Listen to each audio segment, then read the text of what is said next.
here in the show document that we use, just internally, we have a section for pre-show, and it says in here, all John's apes gone. I don't know what that means, but I'm assuming you've had a real bad NFT related loss or something like that. You know what it means then. You got it. Wait, what? Are you being serious? All my apes gone. No, I don't have any NFTs, but it's close. Did you at any time have any NFTs? I never had any. I still don't. It's a funny meme. I'm not sure I ever even knew where, even if I wanted to buy one, which I never did, I don't even know how to buy an NFT. Where do you go? You didn't miss out on anything. Yeah, probably. Miss out on being scammed a lot, probably. We'll put the Know Your Memes link in there. I think it's some person who tweeted about losing all their ape NFTs. All my apes gone. Oh, look at that. Well, I did better than I expected. Look at me go. As usual, Marco hasn't seen it. Anyway, all my apes are gone. All my apes gone, not are gone. So what does this mean? You lost all of your 0 NFTs that you had? Yeah, so I've never done NFTs, and I've never been into cryptocurrency because it's just not been my thing, and there's many bad things about it. But about a decade ago, there was some cryptocurrency thing that was like, hey, sign up for our website. We'll give you 10 imaginary, crypto coin things or whatever. And I signed up, and I got 10 imaginary crypto coin things. Wait, I'm sorry. Isn't imaginary crypto, isn't that redundant? Yeah, whatever. It's just, I don't even know if if it was a proof of stake or a proof of work one. It might have been a proof of stake one or something, or it might not even have been crypto. I don't even understand it. It was someone just said, hey, sign up for this thing. It's free. You get free whatevers. And I did. And I got free whatevers. And they were worthless. and I ignored them. And then around 2021, Coinbase was popular, and there's all these websites that are come here and manage your cryptocurrency. And I was like, I should get rid of this stuff. Can I just sell it and get whatever meager amount of money it's worth or something? So I transferred all of my, crypto whatever stuff to Coinbase, and it was just so worthless, and the transaction fees were high enough. And I was like, who cares? I don't want to deal with this. So I ignored it again. And then in 2022, I think the people who ran Coinbase were under investigation for crimes or something. I'm shocked. Yeah. And I was like, I don't know if I want I should just get my stuff out of Coinbase because who knows what's going on with it. And so anyway, I transferred it back out of Coinbase and back onto wherever it came from originally. And then I ignored it some more. You're probably committing some kind of tax fraud here. When you got your free whatevers, did you report their value of nothing to the IRS? In fact, I did. It was so small. I told it to my accountant, and it's been accounted for, and it is, worth so little that it doesn't matter. But yes, in fact, I did. That's report awesome. it. See, that's why I thought this was my fault, is because last I heard you were using the same tax accountant that I am, and I thought maybe it was because of her that you had to divest, and it created all sorts of problems. But it sounds like it's not my fault yet. No, she just wanted to know what I had, and I gave her all the accounting of the worthless stuff that I have. And it's and I haven't. All I've been doing is moving it around. No things are happening, right? And so with the upcoming change in presidential administration in our country, the crypto folks are all going wild. It's woohoo, there'll be no laws and we can do anything we want. And so all the cryptocurrency is going up in value. I'm like, all right, so this is a good time. I really just need to get rid of this.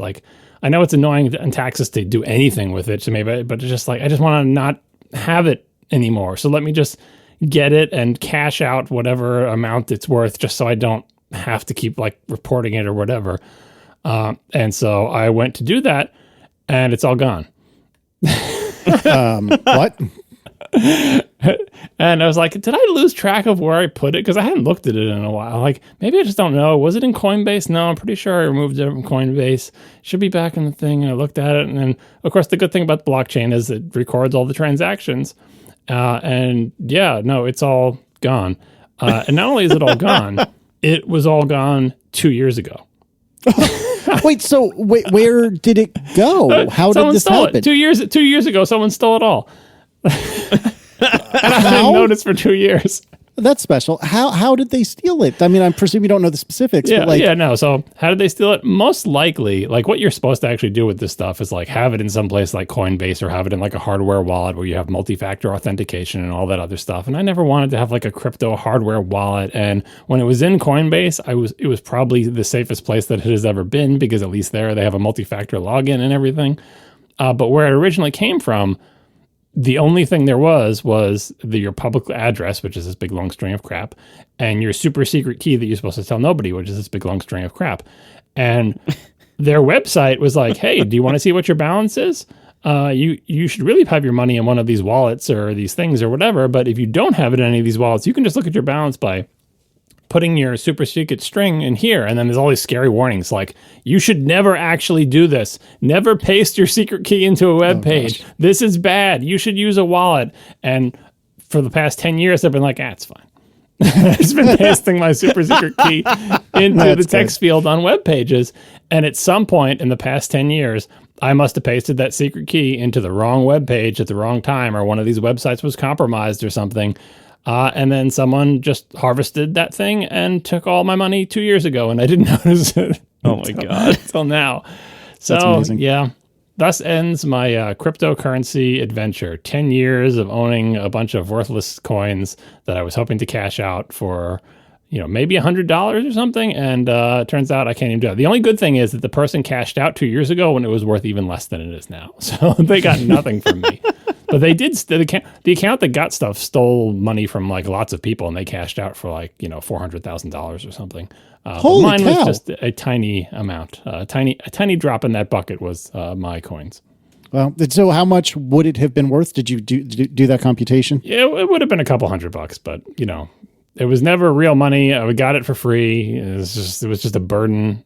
I probably paid more in having my accountant keep track of it over these years. Absolutely. Than I would have gotten if I don't know. I think you just report like that you have it and then it's the end of it. Who knows? Anyway, thus ends my barely voluntary cryptocurrency adventure. It ends with it all getting stolen because I pasted my super secret key into web pages. So let that be a lesson for you. Don't do that.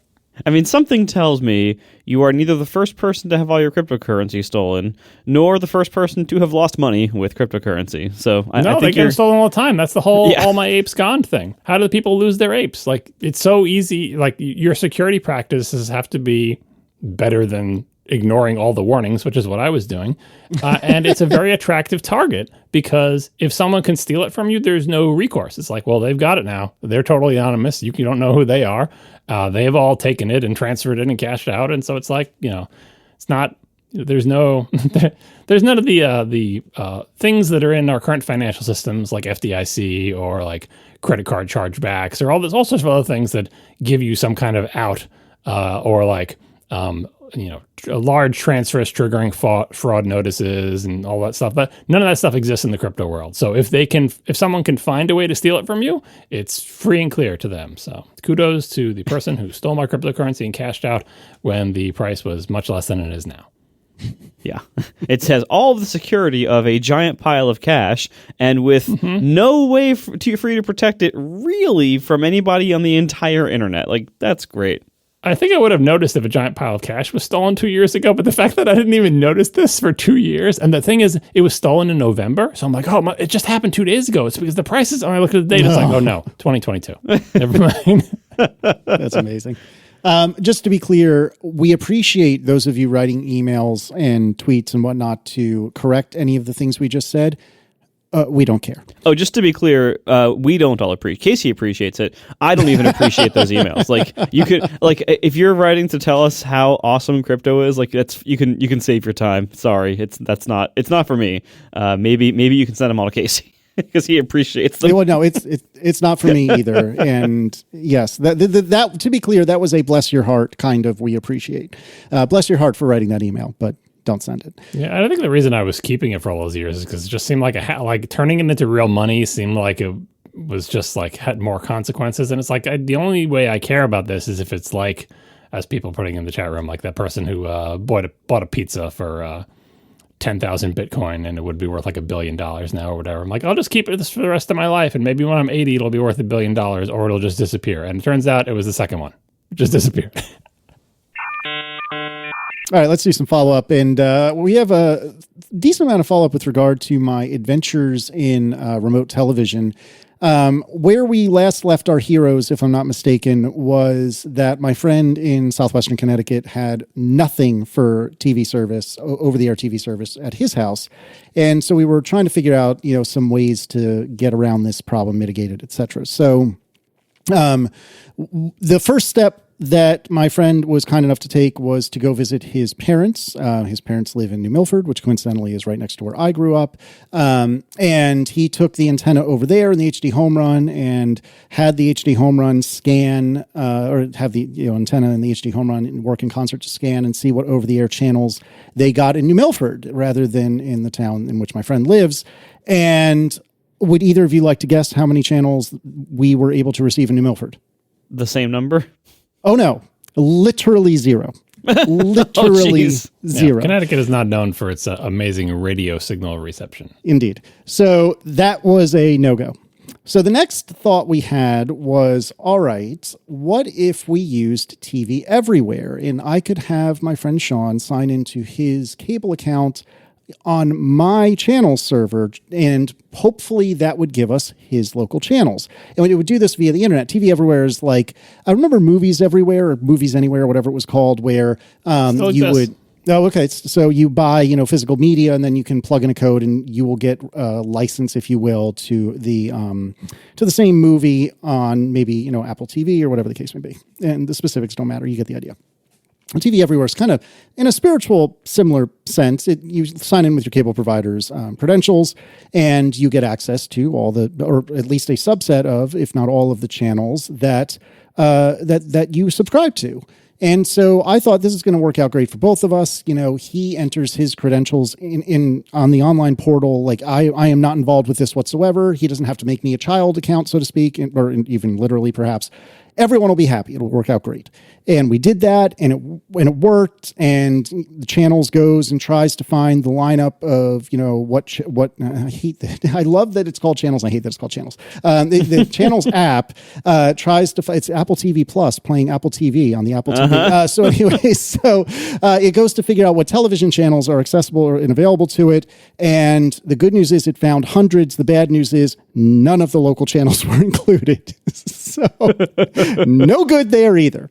So, Marco, at this point, you should start to get a cold sweat because at this point in our story, hardware was coming to your house, baby. You didn't know it yet, but it was. In all fairness, I did offer because that does seem like it would make the most sense. You did, and you were very kind about it. And even came back and asked me or gave a suggestion or something like that a couple of days later. So that was very kind of you. But a handful of listeners reached out, and Stephen was the first person, not Hackett, different Stephen, was the first person that I saw reach out and say, hey, if you were to enter the internet at a place in the New York metro area, say my friend Sean's house in southwestern Connecticut, you might find that if you go to, say, CBS's website and just try to watch their programming, you might find that you get the local football game, which might so happen to be the New York Giants.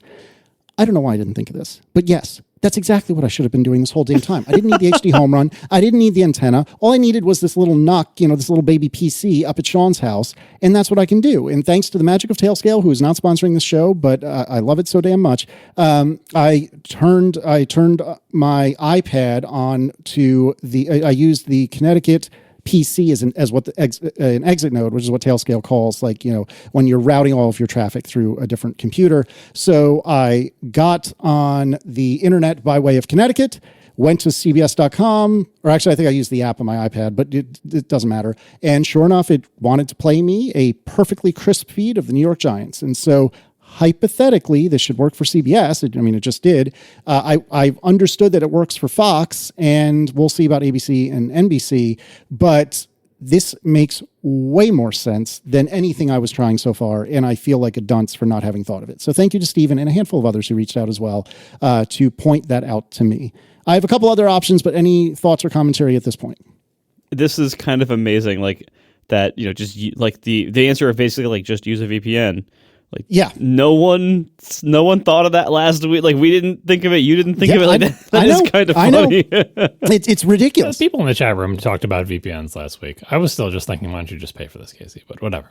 Well, and so with that in mind, there are some options if you want to pay for it. One or two people, Europeans or people who are American expats in Europe, reached out to point out there is a service. I think it's called Dazen. I don't really know, but it's DAZN. This is a service that is not available to Americans, but perhaps if you had a VPN where you were exiting the internet in Europe, you might be able to sign up for it. And I don't know how much it costs, but this is a way to give that company, which in turn gives the NFL your money so that you can stream the NFL games from the internet. This is of questionable legality, obviously, on account of the fact that, you're masquerading in Europe, but hey, I'm also masquerading in Connecticut, so who am I to throw stones? I haven't really looked into this much because I don't think it's necessary now. Look, if you're going to pirate it, don't pay someone else to help you pirate it. Just pirate it. Or if you're going to pay for it, pay for the real thing. Right. So anyway, that's an option. Then Chris H pointed out to me that there is a package that exists through the NFL in America that will let you watch replays of the games. And I guess they're put online for you to watch not too long after the game ends. So you can do that. And that is the far more affordable $100 a season instead of the several $100s it is for full Sunday ticket. I tend to want to watch them live, but this is a genuinely very good option if you're willing to give up on watching them live, which I really appreciate. Then there are a couple of things with regard to YouTube TV. I was under the impression that you must have a full-on YouTube TV subscription in order to get Sunday Ticket. That is incorrect. That is a misunderstanding on my part. You do not need a full-on YouTube TV sub to get Sunday Ticket. You can do that separately. Additionally, since we're late in the season, it's worth noting that Sunday Ticket is just $90 for the next, I guess, couple weeks until the season's basically over, which is something that's interesting to me, but still, I feel like that's a temporary Band-Aid on a larger problem. And then finally, I was also very perturbed because this past Sunday, you were supposed to get NFL Sunday Ticket for free, just for one day. So, you can get a taste of it or whatever. And if you recall, my parents are YouTube TV subscribers. That is legitimately how they get their television. And so I have a child account off of their family, and every great once in a while I will, tune into YouTube TV for some reason or another. It's extremely rare though. But I thought, okay, this is my moment. I will turn on YouTube TV and I will go to watch the Giants. And they said, no. Huh? And it didn't work on the Apple TV. So I thought, okay, I'll do it on my iPad. Didn't work. Couldn't figure it out. Kept saying, I need to buy it. And I'm looking at an email that says, oh, it's free on this past Sunday. It turns out it was free on this past Sunday as long as you're not on any Apple or mobile device. What? Which it's like, what the hell is the point then? I guess if I had installed it on my TV, like my smart TV, my LG OLED and whatever, I guess maybe it would have worked. But such an odd restriction. Like, yes, you can watch Sunday Ticket as long as you're not using any of the things that you desire to use to watch it. Yep, sounds great. So, yeah, that is my adventures in television. We'll see what happens. I guess I don't even know the next time the Giants play. And they are so abysmally bad this year. I don't even know why I'm going through these efforts. It's just a project at this point. But nevertheless, that is my update. And I know you both are very relieved to have received it. Sports ball, baby. All right. Marco, I have assigned you, this is 2 consecutive weeks. I've assigned you Vision Pro homework. And sorry, not sorry. Did you or did you not do your homework? I did indeed do my homework. I am very proud of you. So the homework this week was Concert for One, Ray. That's R-A-Y-E. She is a singer, artist, etc. from London, and this is a 9-ish minute video in the spirit of the Alicia Keys thing. Where the Alicia Keys thing, I think it was like half an hour, 45 minutes or something like that. And this was, like I said, 9 minutes. But it's a 9-minute performance in a studio. I think it was recorded in London, if I'm not mistaken. And it was, Ray and a backing band, including strings and backup singers and traditional, instruments that you would expect in a band. And I was curious to hear your thoughts, or if you prefer me to start, I can start. It doesn't matter to me. You go ahead. I'm curious to hear yours first. All right. So this, like I said, 9 minutes. I had heard of Ray before, but had never heard any of their music. And so I didn't know what to expect. And this is yet another instance where I feel like this happens a lot, or maybe I'm making it up, but I feel like a lot of times when you see Apple Immersive Video, one of the first shots, if not the first shot, is like an extreme close-up of somebody's face. Like we saw this in not shrinking, excuse me, in Submerged, and we see this here. And maybe over time I will get used to it. Gotta say, I don't love it though. Like, I feel like I'm infringing on somebody's personal space by being that close. It kind of, I'm being a little dramatic here, but no, you're not. I have the exact same complaint. You are not being over dramatic.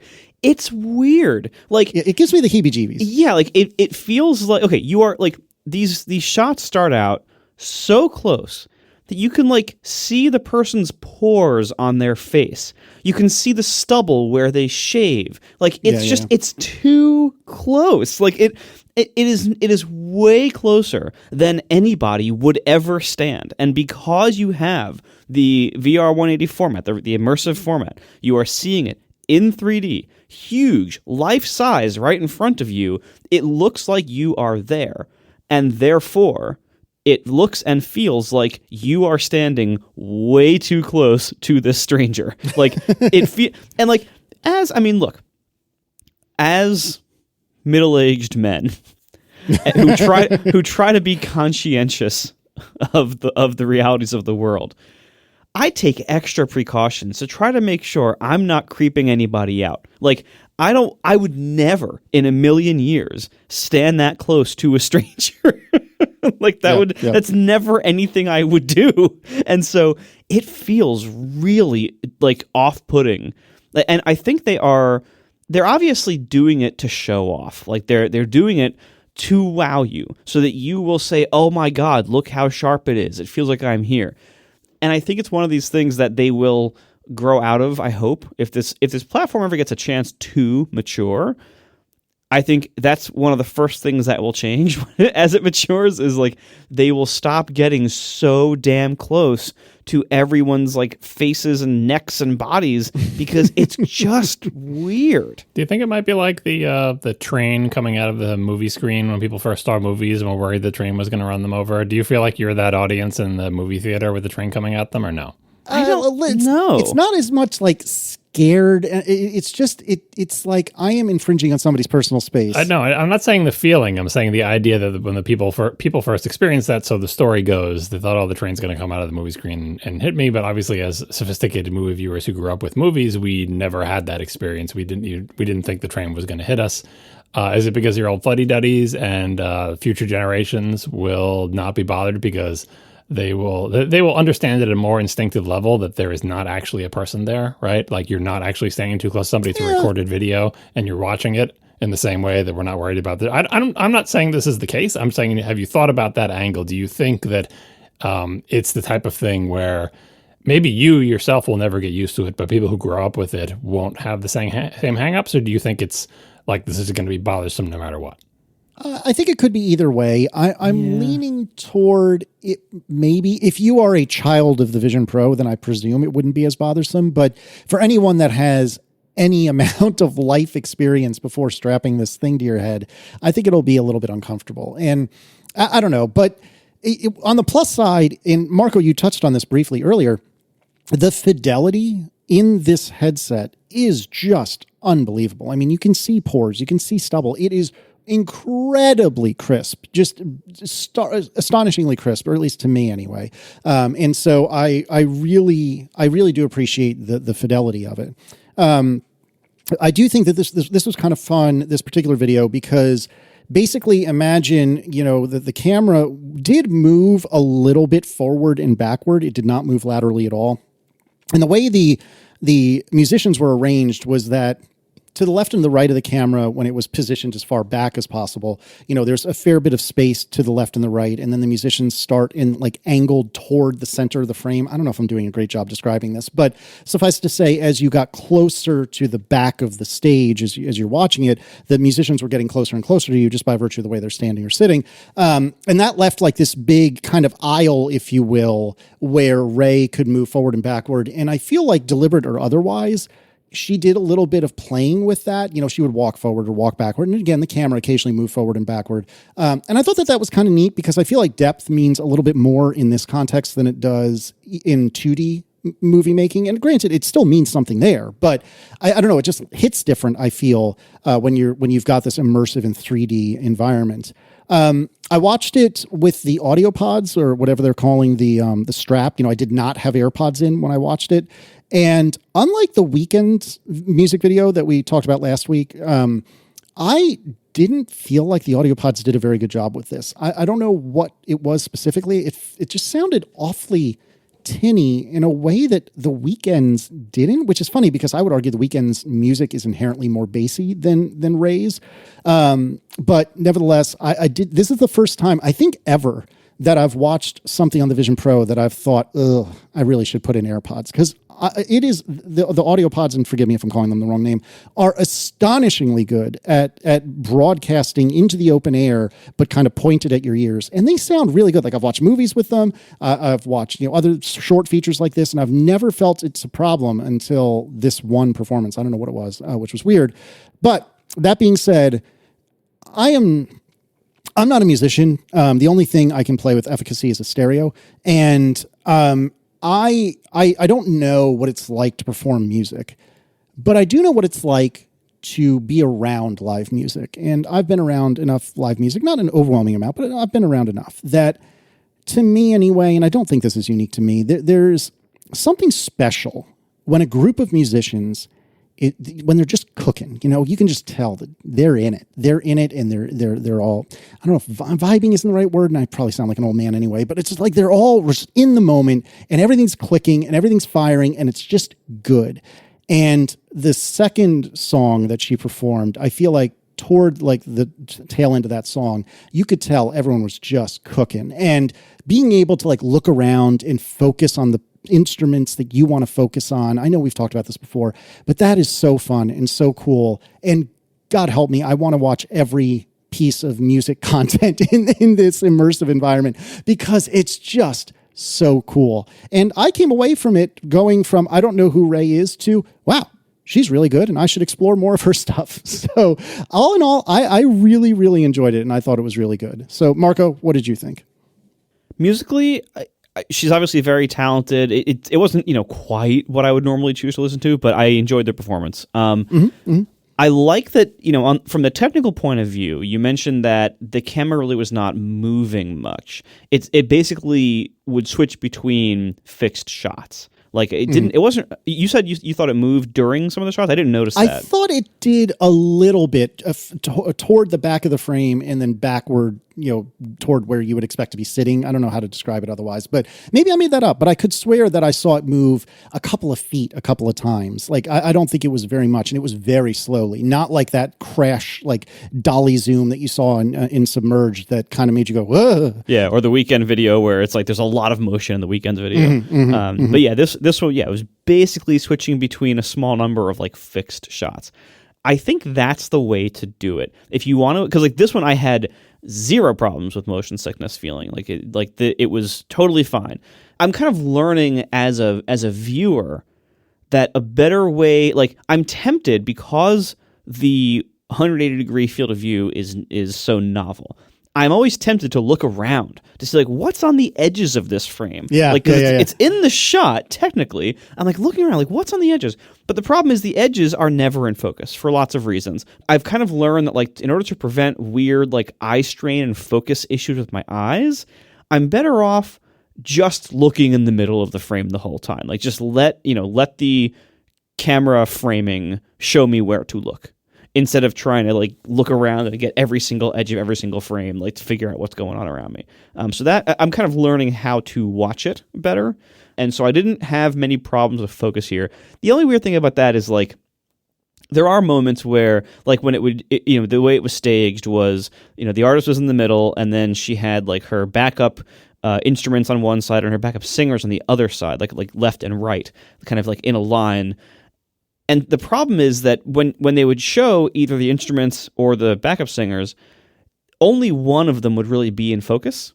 And so, and I'd want to be like, oh, well, that singer sounds pretty good. Cool. But like, I kind of want to look at the one behind her too. And I kind of can't so there were kind of weird issues with, again, selective focus is weird in this format because we think with our eyes, we think we can just focus on anything in the frame. Like, because it looks like we are there. And if we were actually there, that's how our eyes would work. But it's shot more in that cinematic style where like, the background's all blurry and only the subject is in focus.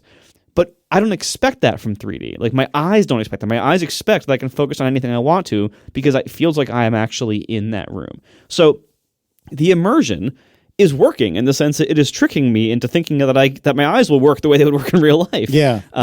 And that's another one of those kind of technical decisions that I think immersive video might have to reconsider as it matures. Like I think having very shallow depth of field is probably not the right call a lot of the time if you're trying to show a whole scene. I really think filmmakers should probably have very narrow apertures to get very big depth of field because that's what we actually expect our eyes to be able to do when we're watching it. So anyway, all that being said, the idea of this series Apple's putting out there where there's basically like 5-minute mini concerts being put on that are specially filmed just for this in a special room, that's fine. I don't think it's ideal, but it's fine. I think in an ideal form, we would get a lot more of these. It would be an actual concert with an actual audience, and they would be like a little more complete shows. Like, give me a whole set. Give me, at least an album worth, give me 45 minutes or something. Like just instead of like basically here's a little snack of content. I feel like all we're getting on the Vision Pro is little snacks.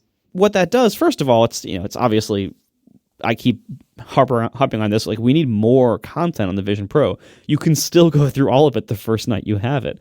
But more than that, if you try to capture like, full concerts, it's easier, it's cheaper. You can just film a concert that's already happening. Just stick a VR camera in a good seat in the middle, like, or even like from where the soundboard is, like, usually that's kind of central, kind of midway into the audience. Like, stick a VR camera on the front of that thing, like, so people can just see like just a fixed view. Because like one thing I did think about with this, like, because they were mostly just switching between a small number of fixed camera positions, I realized like I would be fine if there was literally just one, because whenever they would switch to one of the other ones, I wasn't really gaining anything. I was just getting too close to her pores. But like, I would be totally fine to just like have a fixed position where it's just like you have a really good seat to a concert.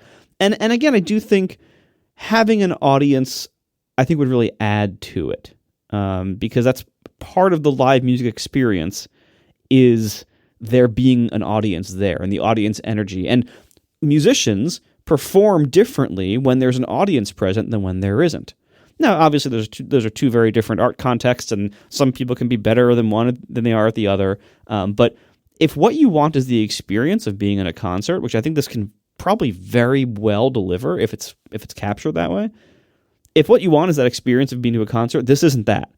This feels like you are in a room while they're performing a demo for you, and that's interesting.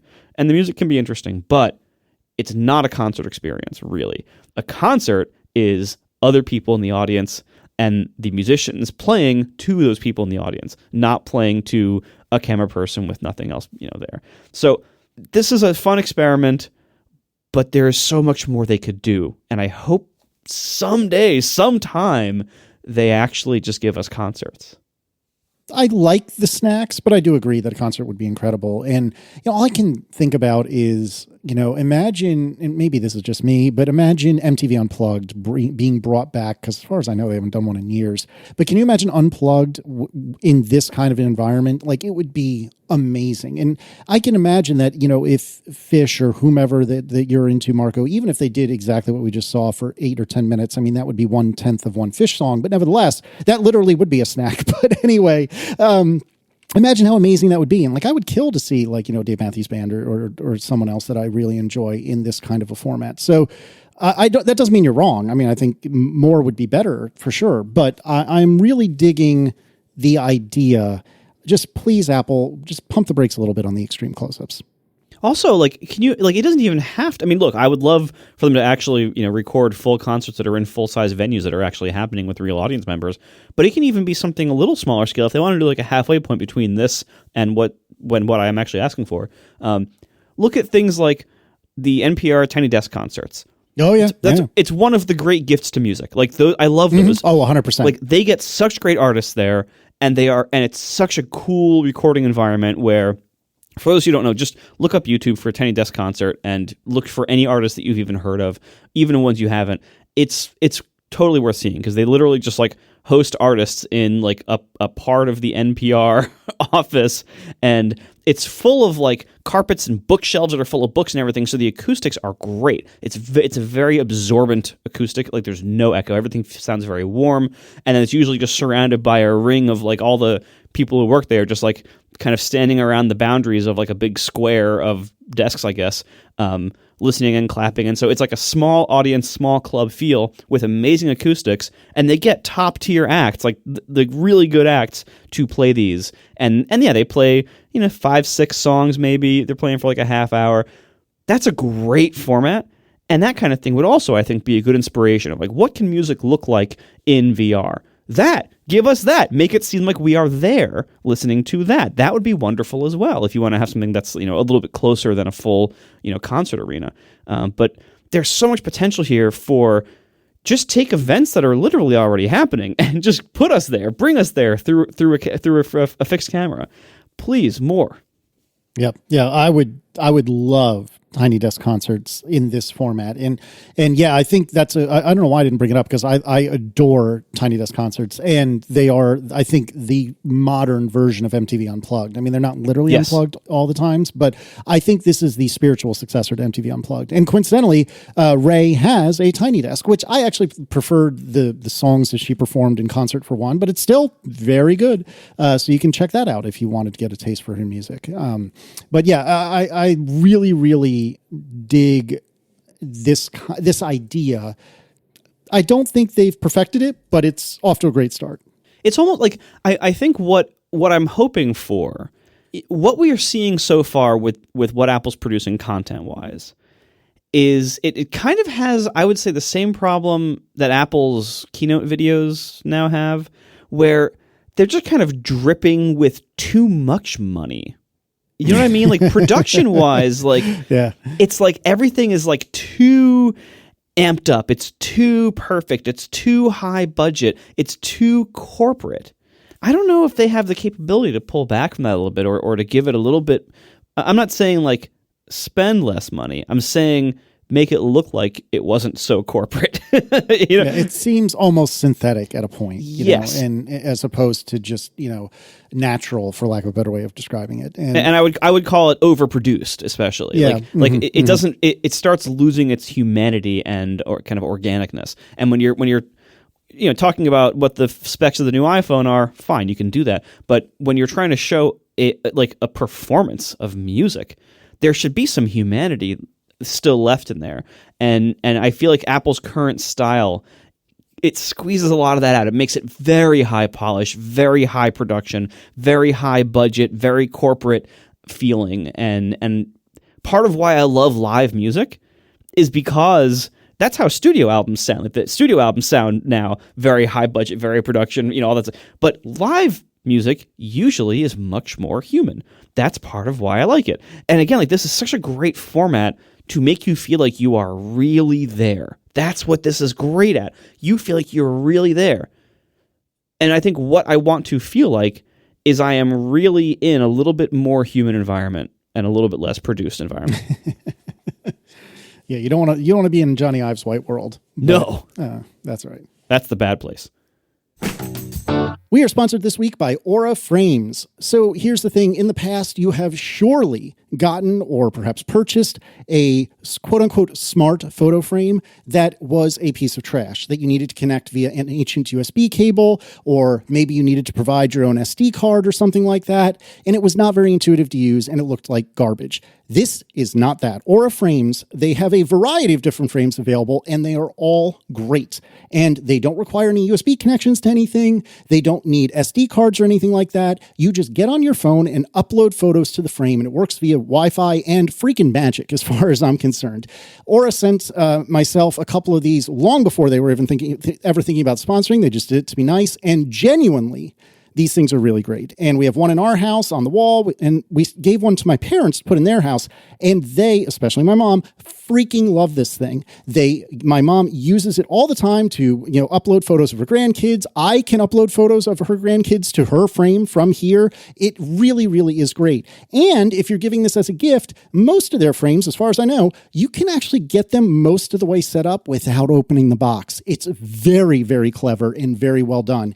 And that honestly is indicative of these products as a whole. They're very pretty. The screen resolution is really great. They support live photos. You can tap on a little pad and you can see where pictures were taken for some of their frames. Genuinely, these things are really, really great. So for a limited time, you can visit auraframes.com and get $45 off Aura's best-selling Carver matte frames by using the promo code ATP at checkout. That's AURAFRAMES.com, promo code ATP. This exclusive Black Friday and Cyber Monday deal is their best of the year, so don't miss out. Terms and conditions apply.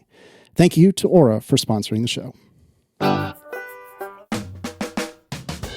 John, welcome back to the show. Can you tell me about using large external drives with macOS, please? We've been talking about this topic since discussing storage prices and the new Mac Minis and the fact that unlike the laptops, it's not incredibly inconvenient to use external storage, but how do you deal with that? How do you divide up your stuff between your internal drive and your external drive, and what are the limitations? One of the things that came up on past episodes was, what about my photo library? That's big. And we discussed it in vague terms because none of us had personal experience with moving the photo library to an external drive. It turns out Apple has a support document on it, which we will link in the show notes. As Apple says, to save storage space on your Mac, you can move your photos library to a different storage device. But there are some caveats, so there's much more in the document, but just a little taste. You can't store your library on a storage device used for time machine backups, and to avoid possible data loss, don't store your library on a removable storage device like an SD card or USB flash drive, or on a device shared over your network or the internet, including over a cloud-based storage service. So, as always, there are caveats, but Apple says that it's officially supported, and they can explain to you how. But Mark Wickens wrote in with some personal experiences that show even though it's officially supported, there are other things that might thwart you. Mark says, I have my photos library on a cheap external SSD. It's great, except occasionally the SSD will randomly unmount itself, and I'll have to kill the Photos Cloud Sync process to get syncing working again after remounting, or I could just reboot. But it happens about once a month, so it's bearable and worth it to keep my faster internal SSD reserved for day-to-day work. I can say that OneDrive did not like syncing to its folder in an external SSD. It coincided with various sleep issues and stuck processes. That was over a year ago now, so it might be fixed, but I haven't risked trying it. This is part of the experience of having stuff in external drives. Everything should be fine, especially if they say it's officially supported, but you kind of have to make sure that external drive stays mounted all the time, just like your internal drive would. And some programs inexplicably get angry about having their stuff over there. And so you kind of have to go on a case-by-case basis to see which ones like it. I still continue to think that booting from the external drive, quote-unquote booting from the external drive, see past episodes about what's really happening. But anyway, booting from an external drive simplifies things greatly because at least your stuff is on the boot drive. But speaking of that, when I was experimenting with Apple Intelligence in the beta versions of macOS, I was using an external drive on my wife's Mac Studio to boot that thing, to boot from that beta OS. But it wouldn't let me use Apple Intelligence. I got through all the waiting lists or whatever, and it said, sorry, Apple Intelligence doesn't work on an external drive. And I was booting from that external drive. And I hope that was just a beta thing. Remember, we discussed it on the showcase. I don't know if you were there. Nope, I guess not.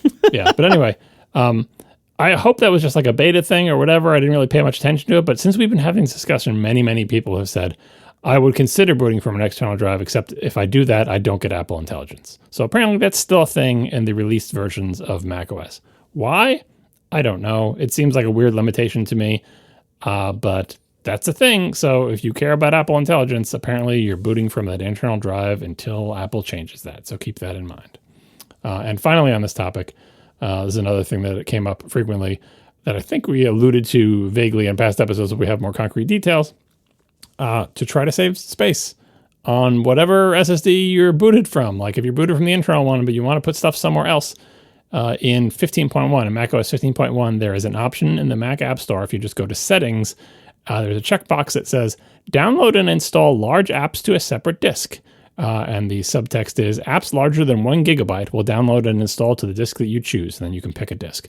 It's kind of weird they don't let you put all the apps over there, just the big ones, and you don't get to pick that threshold size. But if you've got some really big apps, like I can imagine maybe games have a lot of content, or I don't know, other big creative apps, try that setting in the App Store to see if you can get your files over there. And I think that's for downloading, like for future downloads. I don't think it moves any of your existing applications over, but I guess you could just try copying them there or just deleting them and re-downloading them if you wanted, although if they're large, that might be kind of onerous. But yeah, part of dealing with an external drive, even if you were booted from it, is working out all of these issues.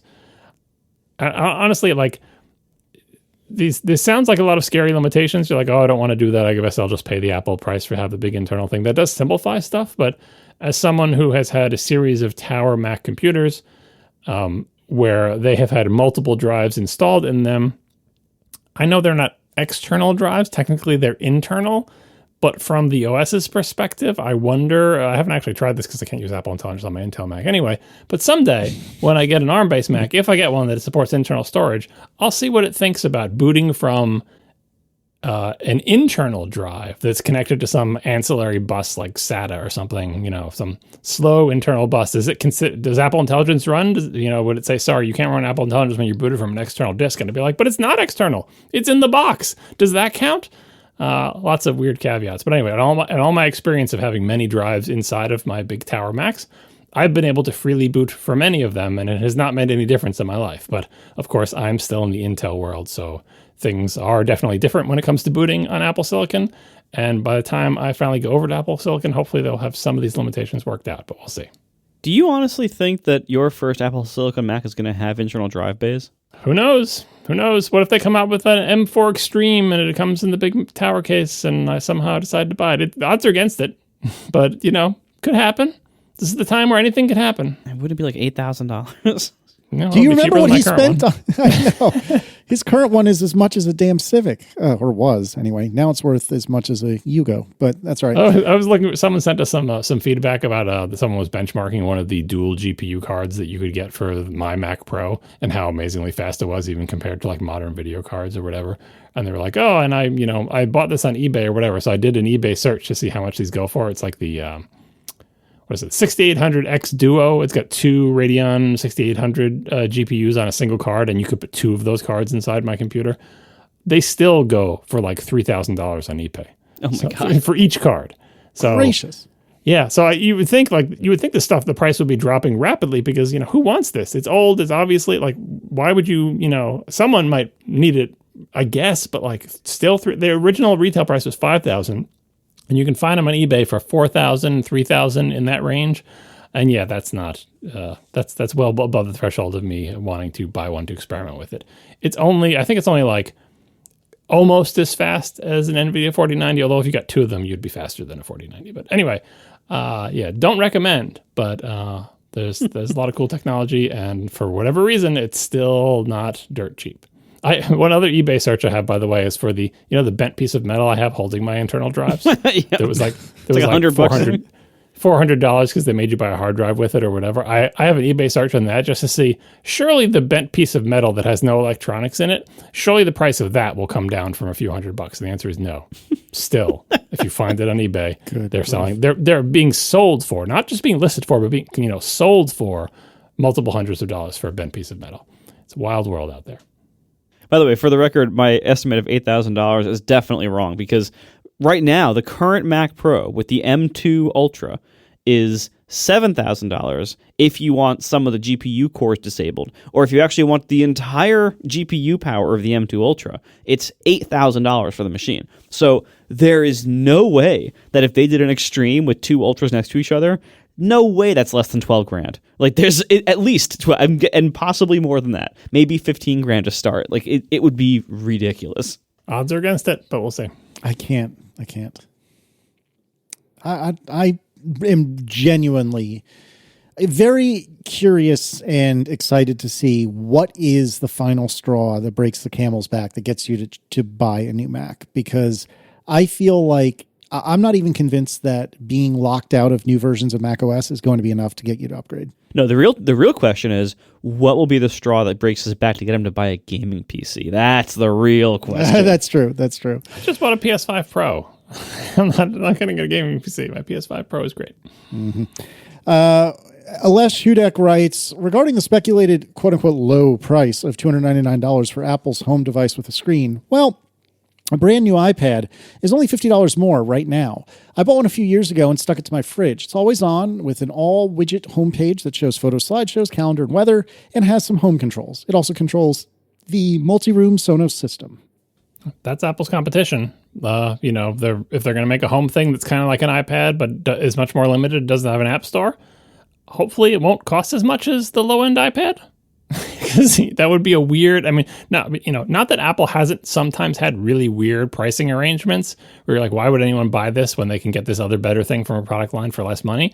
They've done that sometimes, but I feel like it really does put a ceiling on the potential sane price for a home thing with a screen, unless it has features that Apple's iPad doesn't, like, for example, if it comes with very fancy high fidelity speakers that are better than the ones that come with a $350 iPad. But we'll see. They keep lowering the price of the bottom end iPad, and I can't imagine that the hardware in their home device is going to be much more powerful than the low end iPad. So hopefully that puts a ceiling on their price. So a few weeks ago, I think it was, there were some very, very funny Apple Intelligence notification summaries that I think John had collected. And we will put links to these in the show notes, but we wanted to take a quick nickel tour of all of them. A friend of the show, Steve Troughton-Smith, wrote, sometimes the summary is less helpful than the subject line. So the summary reads, Netflix is sending an email to remind you about a new movie coming out on Wednesday. And what was summarized? The subject is, coming Wednesday, November 13th, Hot Frosty. So the subject actually specified the movie, but the summary did not. Well done. That's the problem with summaries. Like, people don't always, we talked about this before about subject lines versus summaries and how subject lines can lie to you and be incomplete and people don't write good subjects. But in the case where there is information in the summary, in the subject line, the summary is trying to summarize not just the subject line, but the entire email, and it has missed out on the thing you might want to know about. If you're going to give me one line description about a movie that's coming out soon and they name the movie, right? But it's not a person doing this. It's just a big bucket of numbers, and it didn't come up with the useful thing. And so in this case, it would have been better just to show the subject line, but it didn't. And this, by the way, this is like, speaking of Apple Intelligence, doesn't work on external drives, doesn't work on my Intel Mac, all this other stuff. I would be more bummed about that if I was more jazzed about the Apple Intelligence features. Like, I've tried them on my wife's Mac, I tried them on my phone and my iPad. Right now, for me personally, the Apple Intelligence features are mostly a technical curiosity and a thing I'm interested in looking at for the purposes of this show. But in my day-to-day life, they're not exactly wowing me. So I don't think, so far, the lack of Apple Intelligence is going to be a thing that drags me to a new Mac sooner. I actually think that the notification summaries, this whole follow-up topic notwithstanding, I think they're generally pretty good. They definitely miss from time to time, but by and large, I've actually been pretty pleased with them. But with that said, Chris Hancock had tweeted, whatever. Poor summary of the fight, Siri. So the summary is, there are apparently 44 notifications from the New York Times, which were summarized to be Mike Tyson defeated Jake Paul, Israeli aides under investigation for leaks, and record doctoring. The three most recent notifications that it appears that Apple Intelligence summarized read as follows. October 7 leak investigation. Aides to Benjamin Netanyahu of Israel are being investigated over accusations of leaks and record doctoring related to the Hamas war. From The Atlantic, Jake Paul defeated Mike Tyson, not the other way around, via unanimous decision in Netflix's high-profile boxing showcase. And then finally, from The Atlantic, Mike Tyson, the former world heavyweight champion, will soon fight Jake Paul, the YouTuber turned boxer. Follow along live. This is exactly what I was talking about with sports results. They can't get much simpler than a fight. Two people, one of them is the winner, and it got it wrong. And if you read that summary, you could be forgiven for swiping it away because you're not that into it. And just the next day, when talking with friends, like, I can't believe Mike Tyson beat Jake Paul. They're like, what are you talking about? Because you didn't watch it, you didn't care, you just read the notification. That's a pretty important thing to get right. Don't trust notification summaries. If you see that little icon, which looks like two little lines and then like a little arrow swooping down, and you actually care about what it says, tap through. We are brought to you this episode by Uncommon Goods. Spark something uncommon this holiday season with incredible hand-picked gifts from Uncommon Goods. They make your holiday shopping stress-free by scouring the globe for original, handmade, and truly remarkable gifts for everyone on your list. They spark joy, wonder, and delight for their recipients. So whether you're shopping for like a single Secret Santa or your entire family, Uncommon Goods knows exactly what they want. So I found a bunch of really fun stuff there. You know, I thought when we first wanted to look at the site, I'm like, well, you know, what could they possibly have that's different from like, you know, the big retailers? And then I was very surprised. They have everything they have is different from the big retailers. It's amazing. They have really nice stuff. A lot of it is handmade from small artists, small independent businesses, made in small batches.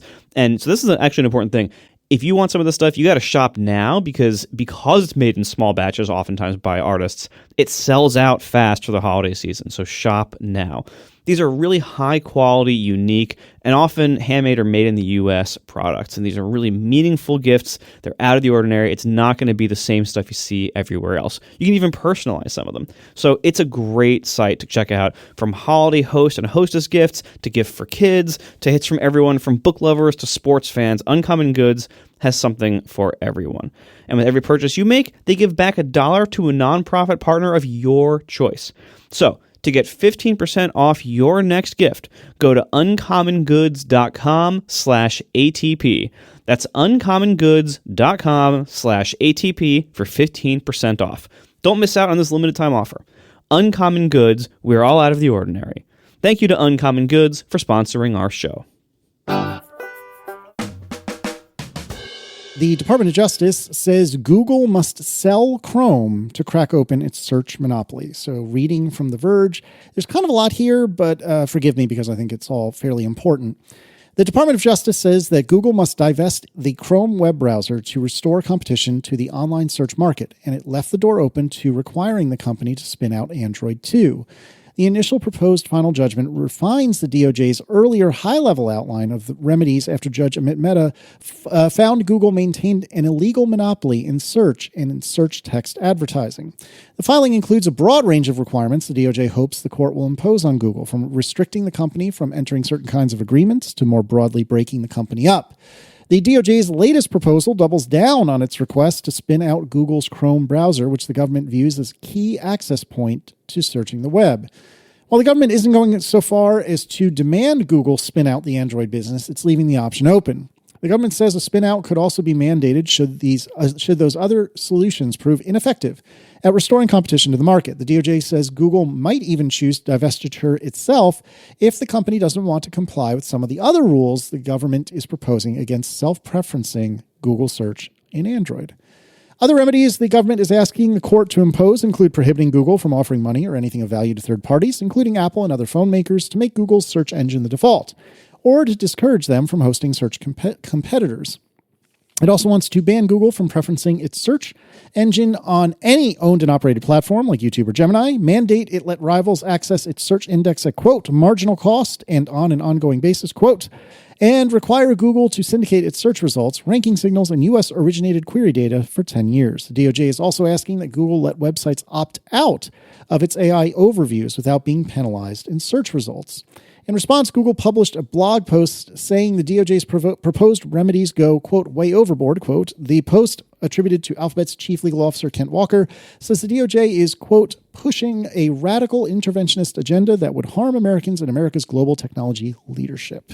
That blog post response, it's spicy. They are not happy. And it's on the one side, it's like the old man in me is kind of like, wow, that's a little inappropriate to talk like that. On the other side, I'm like, yeah, let's just call it like we see it. Now, I'm not entirely sure I agree with how they see it, but nevertheless, I appreciate the fact that, they're just letting it all hang out. So that's pretty good stuff. And to be clear, this is just the DOJ saying this is what we think should happen. There's had been no official decision yet, but they all, like, the DOJ won the case, and they're saying here's how we think. Here are the remedies that we are proposing, and it's going to be months and months until something actually happens. But this is the time for Google to say, the DOJ's proposed remedies are terrible and they're going to cause the end of the world. And, it's time for the DOJ to ask for everything that it wants. Split out Chrome, split out this, split out whatever. I don't know if you want to read Ben's take before we talk about ours. So a friend of the show, Ben Thompson, had what I thought was a really good take on this.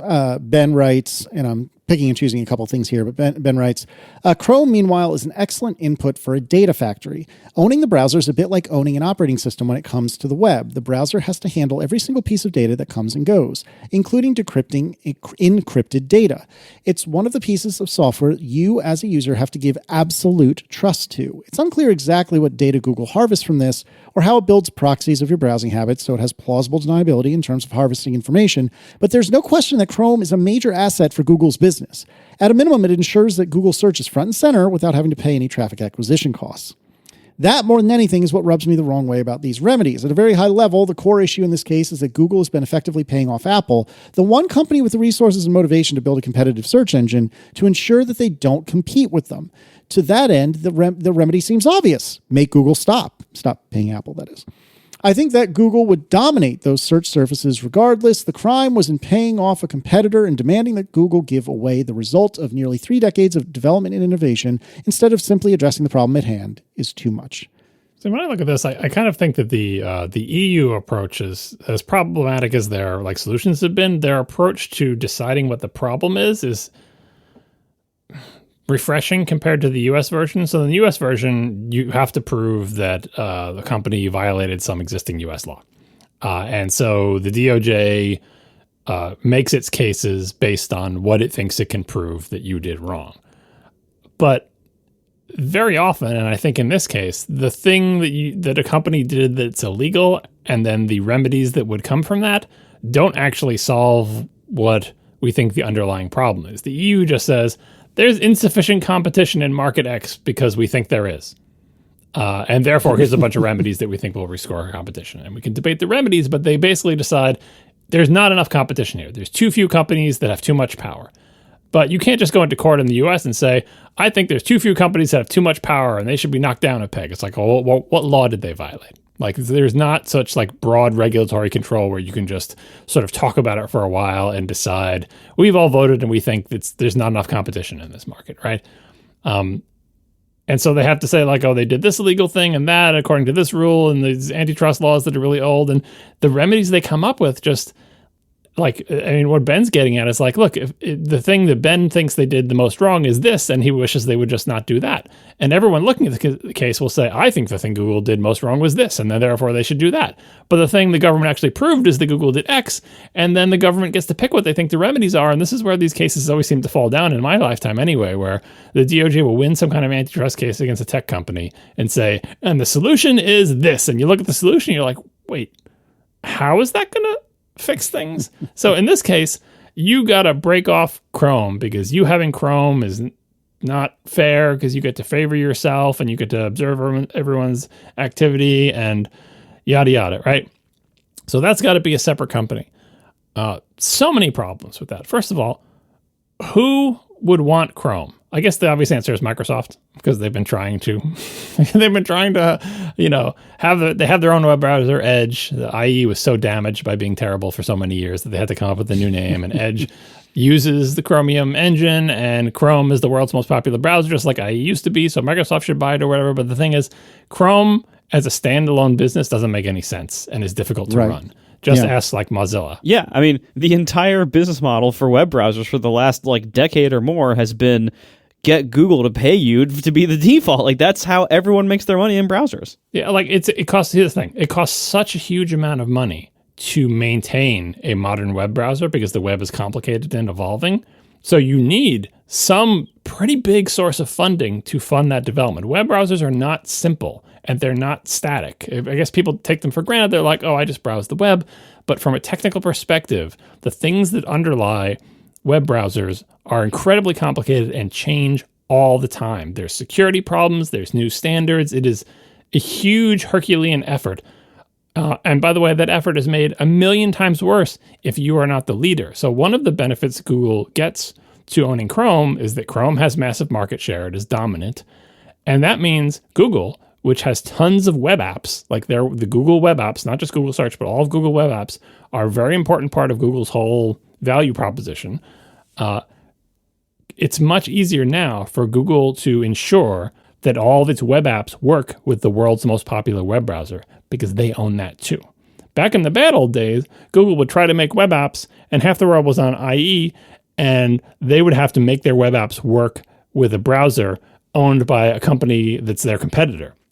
And that was difficult because sometimes that browser didn't do the things they wanted, and Google would say, oh, we can make this cool thing in our web app if only the browsers did X, Y, and Z. And they'd have to beg them, please, can you add this feature to IE? Please, can you retire IE6? Like all these, like it made Google's life more difficult.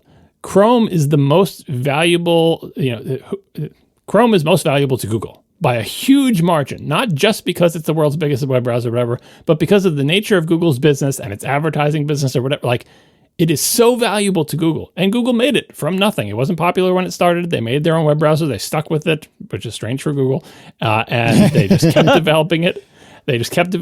And it got to where it is. And now in the US, they're saying there's not enough competition for search advertising, which I basically agree with. That's true. And the fix is you have to get rid of Chrome. And I don't think it's almost unprecedented. Like, the most popular, very important application, web browsers are a very important application, and the most popular one in the world, they're saying the one company that developed it and can support it and can develop it, the one company that this is most valuable to, you have to spin it off.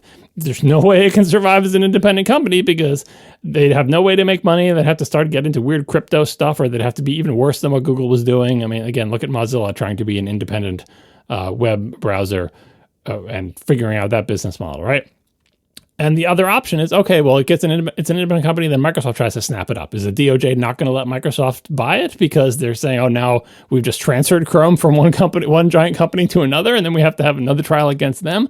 Like, I don't see how Google getting rid of Chrome solves anything, and it creates a whole bunch of problems for the entire World Wide Web, which is an important platform that I care about. Not that Chrome is perfect and that Google should be able, like, things that Google does with Chrome are bad, but as Ben says, my perspective, tell them not to do those things. Yeah. Don't say, oh, you've got to split Chrome into another company. That'll solve the problem.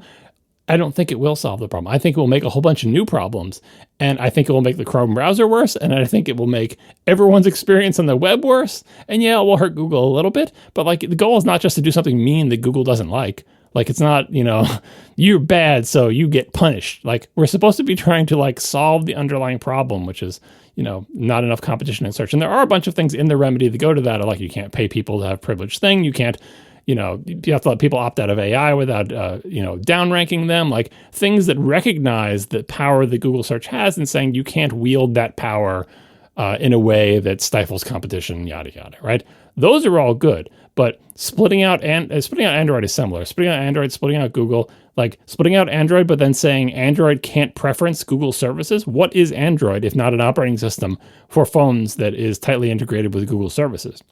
Just have to be an operating system that just doesn't have any services or lets you pick from Google services. And what's the alternative? I don't think Apple's going to be vending a lot of its iCloud services to Android phones. So it's just a mishmash of like OneDrive and Dropbox and whatever third-party photos apps are out there. Like, just if any of these remedies go through in the form that they are proposed, these big ones about taking pieces of Google and chopping them off and throwing them out into the wilderness, I don't think it's going to solve the problem, and I think it's going to make things a real mess for a long time. Yeah, I mean, I'm not an expert in this kind of stuff, but when I look at what Google has done over the years, they're obviously anti-competitive in a few pretty big ways. At the same time, and I look at Chrome, and I think Google's ownership over Chrome is a huge problem. It really is. They have used it in abusive ways. There is tons more abuse potential to be had. It is very uncomfortable, how much they control about the entire web via Chrome. It's a little off. Like, it's a little risky, and it's not a great place for the web to be. All that being said, I don't see how splitting up the company this way would really meaningfully help a lot of that. I think it would fail spectacularly, and the fact is, like, when you split up monopolies like that, what can very easily happen over time is, as the regulatory environment changes, they can eventually kind of reform, like what AT&T largely did. And so I think a more pragmatic solution here that's more likely to actually work is to regulate the kind of behavior Google can do, but keep the company intact. Keep Android, keep Chrome. Because again, like John, like I don't see any plausible path for them to be split off in a way that would actually achieve the goals that the DOJ probably wants. And speaking of AT&T, like splitting off AT&T, when you split off, you take one big phone company and split into a bunch of little ones, those individual little phone companies are still profitable, sound businesses. They're just smaller. It's only they sell phone service to people in a smaller geographic area, but phone service itself is still profitable to sell. People want it as a good product. Android and Google are both effectively subsidized because what they do is serve the needs of Google's other business, which is search advertising and selling, like selling advertising, right? Android, if it was an independent business, would not be as free or cheap as it is to all the different vendors. Because right now it's like, oh, Android is open source, it's free, and you can port it or whatever. But hey, if you want to put it on your phone, you have to use the Google Play services and so on and so forth. If not, you got to do a bunch of development yourself, yada, yada. Android is a standalone business.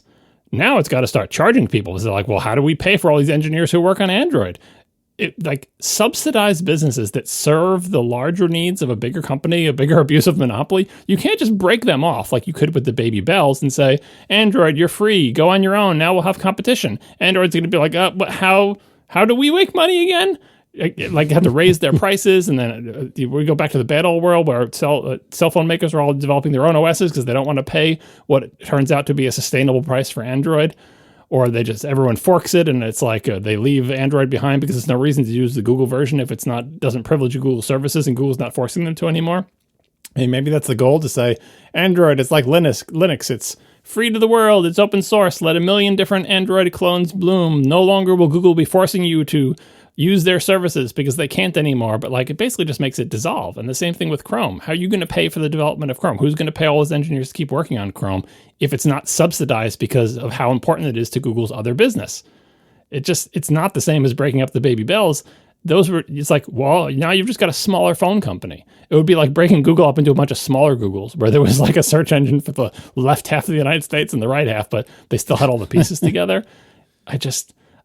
I don't honestly like, and I'm not against, like, I understand there would be more competition briefly, but I'm like, we're at a stable equilibrium right now where the monopolies are abusing their power.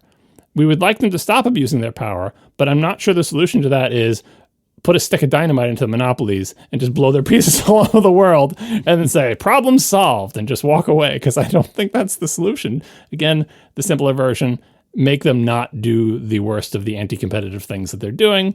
That's not perfect. They'll always find a way around it or whatever, but there's less, I feel like there's less collateral damage to just saying you can't pay Apple off, you can't privilege your products and other products and so on and so forth, but leaving intact the idea of you can continue to put tons of money into developing Chrome because it is valuable to your business. And in Google's case, all like the EU type things is like, oh, you got to have a choice screen, you can't default to anything, yada, yada. Google is still good enough that most people will pick them as the defaults because they have brand recognition and a legacy of being a brand that people like. So I don't think Google should fear that type of competition. They should say, bring it on. None of our services are privileged. None of our search engine is privileged. User choice for every single thing. Now it is entirely open to competition. Competition is free to form. Maybe Apple will field a competitor. Maybe Bing will get more leverage or whatever. But Google shouldn't shy away from that. It would motivate them to make their search engine better and friendlier, I think. You can do all that without breaking these pieces up and saying Android and Chrome, you have to sink or swim on your own as an independent business. Yeah, I'm very curious to see how this lands, because it doesn't seem like it's tenable right now. And even though I think the Google response was a bit, petulant, whiny child, which I kind of get, they're kind of making a point. Like, of course, they're being exceedingly dramatic about it, but they're still making a decent point. And like you and like Ben have said, I don't feel like this is the right solution.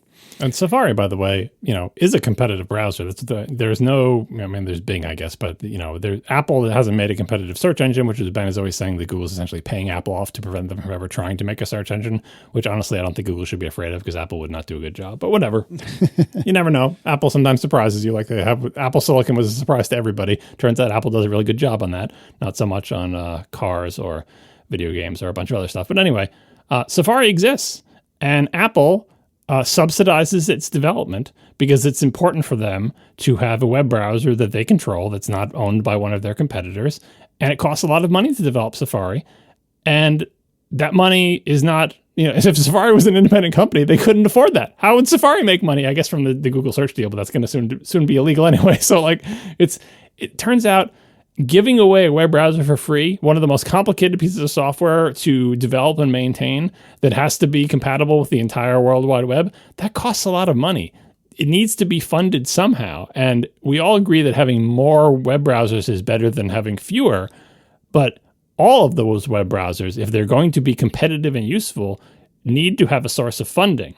And I think Apple funding Safari and Google funding Chrome is a reasonable funding model to make two competitive web browsers for the World Wide Web. I don't think there can be 75 competitive web browsers because there's not enough different funding models to fund 75 of them. Maybe 2 is too few, but throwing Chrome out into the woods and letting it wither, ending up with just Safari, I keep leaving out Edge, I'm sorry, Microsoft, but or just leaving it open source Chromium or whatever. I'm not saying there couldn't be a future with more competition. There certainly can be, but how to get there from here without tremendous disruption is the difficult problem. And of all the things that Google dominates and makes too little competition, at the very least, Chrome actually does have some competition in Safari and I guess Edge and Firefox and Arc. Opera. All the Arc people have already written us. So Arc is the But thing I mean, as well. those are a lot of the Chromium-based browsers show Google would say, hey, look, we give away the main engine open source. There can be lots of browser competition. But in the end, all that matters is how many people use this browser. And if you look at the market share ratios, it's it doesn't matter what those browsers do. They basically have to do what Chrome does, just like back in the old days. You just had to deal with IE because as much as you may hate it, so many people used it that it's a fact of life, right? So... And the fact that it used to be the same engine under both Safari and Chrome, but they sort of divorced into Blink and WebKit ages ago is, another potential increase in competition. So of all the areas where Google's causing problems, this is one where there actually is competition, and we would like there to be more. And I don't think injuring Chrome is going to increase the competition. That other stuff they propose will increase competition. You can't favor the search engine. You can't pay Apple off. You can't, punish people in Google search results. You can't spy on people through Chrome. Stop them from doing all that data collection stuff. One way to stop them is say it's a whole different company and they won't share the data with you, but that seems pretty heavyweight. Mark Gurman had a report a few days ago now about allegedly a new Siri. So reading from Mark in Bloomberg, the new Siri, details of which haven't been reported, uses more advanced large language models, or LLMs, to allow for back and forth conversations. The system also can handle more sophisticated requests in a quicker fashion. The new voice assistant, which will eventually be added to Apple Intelligence, is dubbed LLM Siri by those working on it. The company is planning to announce the overhaul soon as 2025 as part of the upcoming iOS 19 and macOS 16 software updates, which are internally named Luck and Cheer. Like Apple Intelligence this fall, the new features won't immediately be included in next year's crop of hardware devices. Instead, Apple is currently planning to release the new Siri to consumers as early as spring 2026, about a year and a half from now. Holy freaking crap. That's a long time away. The revamped Siri will rely on new Apple AI models to interact more like a human and handle tasks in a way that's closer to ChatGPT and Google's Gemini. It also will make expanded use of app intents, which allow for more precise control of third-party apps. Siri will get additional tweaks in the coming months as part of iOS 18, the iPhone's current operating system. The software will be able to draw on customer data to provide context for commands and take action using the information on a user's screen. The iOS 18 version relies on a first-generation Apple LLM to determine if requests should use the existing Siri infrastructure or be routed to a second LLM that can handle more complex queries and tap into third-party apps. So buried at the very end of that summary is, by the way, you're not totally forgetting this, but iOS 18 also has promised and will have a version of Siri that's LLM powered that is better. The Siri we were promised back at WWDC. Hey, Siri will be better thanks to Apple Intelligence. It's not coming immediately, but eventually in the iOS 18 timeline, you'll get a Siri with LLM, which makes me wonder how this iOS 19 one, as is dubbed LLM Siri by the people working on it. Well, if that's LLM Siri, what the hell is the iOS 18 thing that uses LLMs with Siri? Is that sort of LLM Siri or half LLM Siri or LLM Siri Lite? it's been a long time where it's like Apple Intelligence is going to make Siri better, but not when they updated the graphics, which Marco complained about a few episodes ago, and he's totally right. You updated the graphics, but you left the same old dumb Siri back there answering the questions. And so there goes your opportunity to dazzle people with your new, voice assistant and accompanying new appearance. Instead, you just get the accompanying new appearance, but same old thing. And so at some point in the iOS 18 timeline, there'll be a slightly better one that uses LLMs. But now we have to hear about, the real one where Siri's actually going to be good. That's iOS 19, but not launching with iOS 19, halfway through iOS 19's lifetime. So maybe mid-2026. Come on.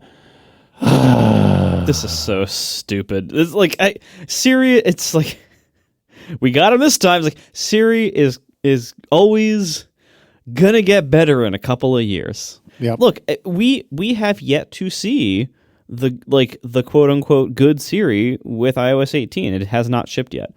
So maybe once that ships, that will remove a lot of the pent up demand for Siri to get better. But honestly, I don't trust them. Siri has zero credibility to me. Apple has promised so many times that Siri is getting better, it's smarter than ever, it's better than ever, and it is still so disappointing to so many people so often. It's still so unreliable and inconsistent so often. Siri has no credibility. And Apple's claims about Siri, Apple's demos about Siri, Apple's stated features of what Siri can do all have no credibility to me because I have been burned. I have gotten my hopes up so many times, and Apple has said, now it's better. And then I go try it, and it is the same old inconsistent, dumb mess. So maybe the iOS 18 one that still hasn't, actually shown itself, maybe that really will be better. Maybe this alleged iOS 19.5 one will be even better than that. I'll believe it when I see it. I think we're all excited by it because of the promise of LLMs. That was the whole Apple Intelligence announcement at WWDC. It's like, I know we've been saying for years and years that Siri's going to get better, and it totally hasn't, and it's been disappointing. But now there's an actual concrete technology that you see in other competing products. Everyone else is using it. You can see their demos. You can use their products right now as we're on stage announcing our thing. You can go and talk to ChatGPT and do it like, this is, LLMs. There's real promise. It's not just like vague, we're working on Siri and it's going to be better or whatever. There's a concrete technology that you can look at and say, yeah, put that in Siri because that is like what Siri does, but better. And Apple says, yes, we are totally going to put that into Siri, and it's coming in iOS 18, just not immediately in iOS 18, but eventually in iOS 18 it's coming. And so I think that's why we have our hopes up more than usual, because it's not just vague promises. It's like put it this way, I feel like out here that Apple could make Siri better with this. I'm like, I see the ingredients, put them together, mix it up. It seems to me like this should work. I didn't know how the old Siri worked, but I've used lots of LLM power products. I'm like, yes, use that. And we're just waiting for them to use it, right? We haven't seen what they have in iOS 18. We've just seen a bunch of canned demos, and who knows what that's representative of. But a story now that iOS 18's thing is called LLM Siri. I'm like, does that just mean that even inside Apple, they're like the iOS 19 thing is called LLM Siri? Does that mean inside Apple, the iOS 18 thing is already like, we know this is not going to be that great. We're just doing it because we said we were going to do it. But practically speaking, we really need to be working on the real LLM Siri for iOS 19. And we're so far behind on that it's not going to even come out when iOS 19 comes out. And that's disappointing, right? We will have had the new fancy graphics for like an entire year before the iOS 19 one comes out that backs those fancy graphics with an engine that's better. Now, we'll see. Well, maybe the iOS 18 better Siri one will be better. Apple has a little bit of a branding problem here because one of the things I collect is, and Merlin collects them too, but whenever I see when I send it to Merlin, these just ridiculous spoken or typed query and then replies from Apple's various things where you'll see the text that it understood. So it's not like it misunderstood your voice or whatever. And you'll see the most nonsensical, ridiculous reply from Apple's voice assistant. And they often come on Apple TV, right? And the question for all this is like, what is Siri? When I talk to my HomePod, is that Siri? When I talk to my Apple TV remote, is that Siri? When I talk to my phone, is that Siri? When I talk to my Mac, is that Siri? Some of those things are, some of those things aren't. Which of those things will be getting better in iOS 18 or iOS 19? I have a feeling the HomePod's not going to get better. Will the Apple TV get better? I don't know. Presumably the phone will, because that's their flagship platform, and probably the Mac, because you can do better things there because there's lots of RAM. But like, Apple's got this problem that they have a lot of things that you can talk to that currently do nonsensical stuff when you talk to them, and only some of them eventually might get better, but the others probably won't. But Apple just has one brand, and they say, it's Siri. Siri is everything when you talk to Apple stuff.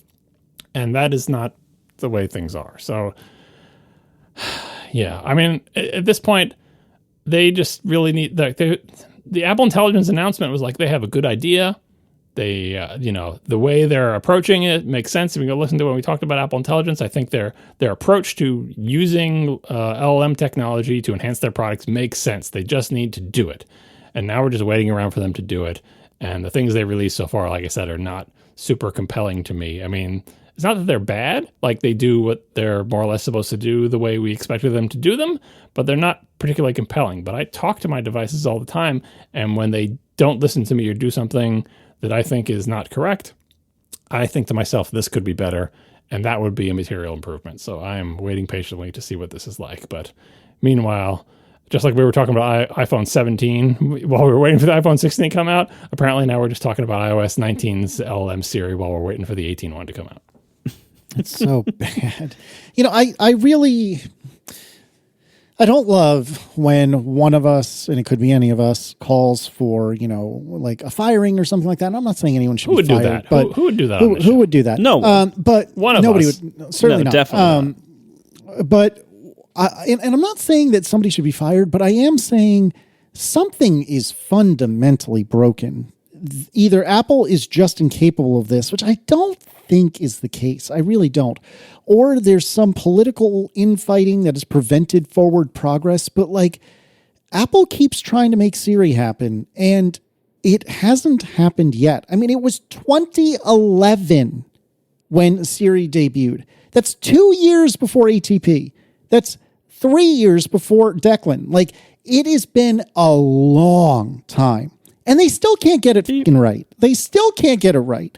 And I don't understand. I just don't understand. Like, it is getting better in little itty bit here, little itty bit there, but it sure seems like everything around it is now, to your collective points, is now getting better in leaps and bounds. And where all the other like assistants are running, Siri is at best at a mildly brisk walk.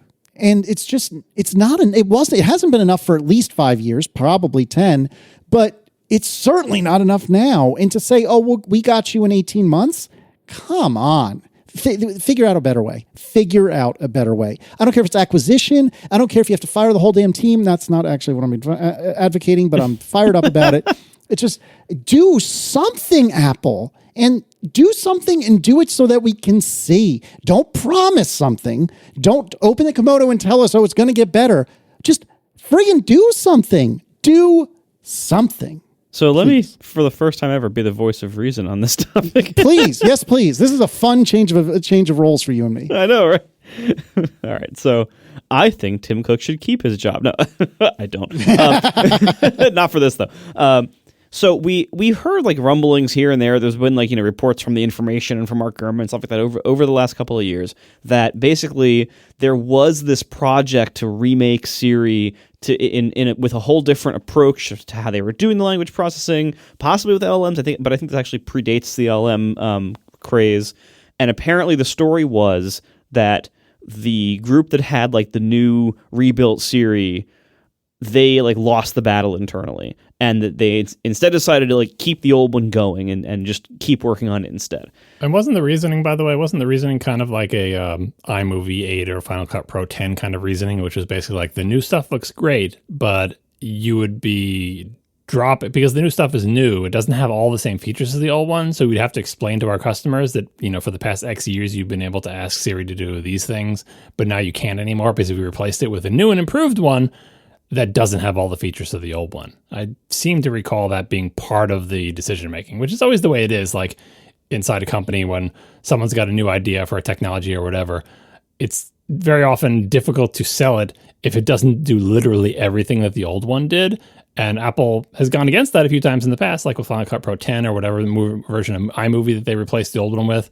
And remember, they shipped both the old and the new version of iMovie for a while to avoid this problem, to say, we have a new structure for how we think iMovie should work. It doesn't do all the things the old one did, but we still think it's such a good idea that we're going to ship the new one and the old one. So you can keep using the old one, and in the meantime, we'll try to build the new one up to match the feature set. Or they can just do what they did with Photos in the Mac, which is make a new version that doesn't have the features of the old one and say, tough luck, the old features are gone. But in the case of Siri, the rumor was, I think, that the new folks said, we have a new approach to Siri and it's better, but it doesn't do literally every single thing the old one did. And that's enough for the people who are against it to kill it and say, well, do we want to explain to our customers why our voice assistant just got less capable? Yeah, and I don't. To be fair, I don't know if we actually had that level of information on it, but it did. Yeah, I believe that was part of the gist of the rumors that we were hearing. Anyway, so there was that pretty firm rumor a couple of years back that basically Siri was going to be rewritten. The project lost the battle internally, and they kept the existing one. Now, separately from that, Apple Intelligence happens seemingly, and that seemed to be unrelated to the reporting on that whole Siri drama which seemed to precede it. So it's possible that maybe they, for this kind of first iteration of Apple Intelligence that is this year, maybe they figured out some quick ways to bolt the LLMs onto the old Siri, but that maybe the much better approach that they're working on for a year and a half from now or whatever is a new Siri. So I think that narrative, if true, I think is very plausible and would kind of explain the timeline. Now, the second aspect of that, though, is that the whole reason they have all this time and they can take their sweet-ass time and they can ship Siri that sucks for so long is because they don't allow competition on a technical level on iOS for the voice assistant. Like, this is what happened. This is the downside. What we've seen for a very long time is that when Apple has a lot of strong competition, they get their act together usually and compete well. They can do amazing things. When they can somehow preclude competition from happening, they get complacent and they don't do that well. What they put out might not be the best in class.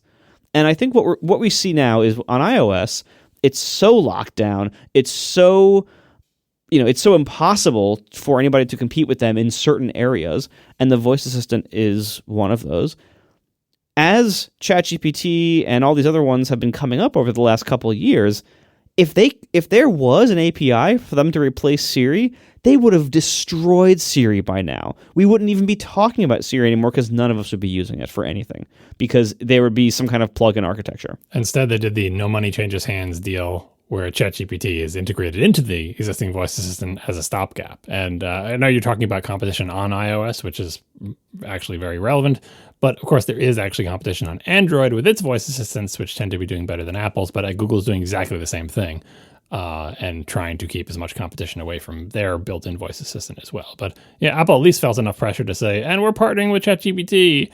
And if our thing craps out, you can say, give up and chuck it to ChatGPT, which is not a great solution. Right. But because nobody can compete, like because ChatGPT couldn't make an app to officially replace Siri, look at how many of our nerds and our power user friends have used the action button on our iPhone 15s and 16s to just open ChatGPT. Like, how many times have you asked ChatGPT a question that it would have been nicer if you could have just, used a voice hail command, freely on your phone or held down a button or whatever to do it? Like, there's a reason we do that because ChatGPT for a lot of things is simply better. And if it had the ability to integrate with things the way Apple Intelligence and Siri do, it could be even better. And I have no doubt that Apple would have its butt handed to it and Siri would be even more marginalized among power users as Safari is, because from Chrome users.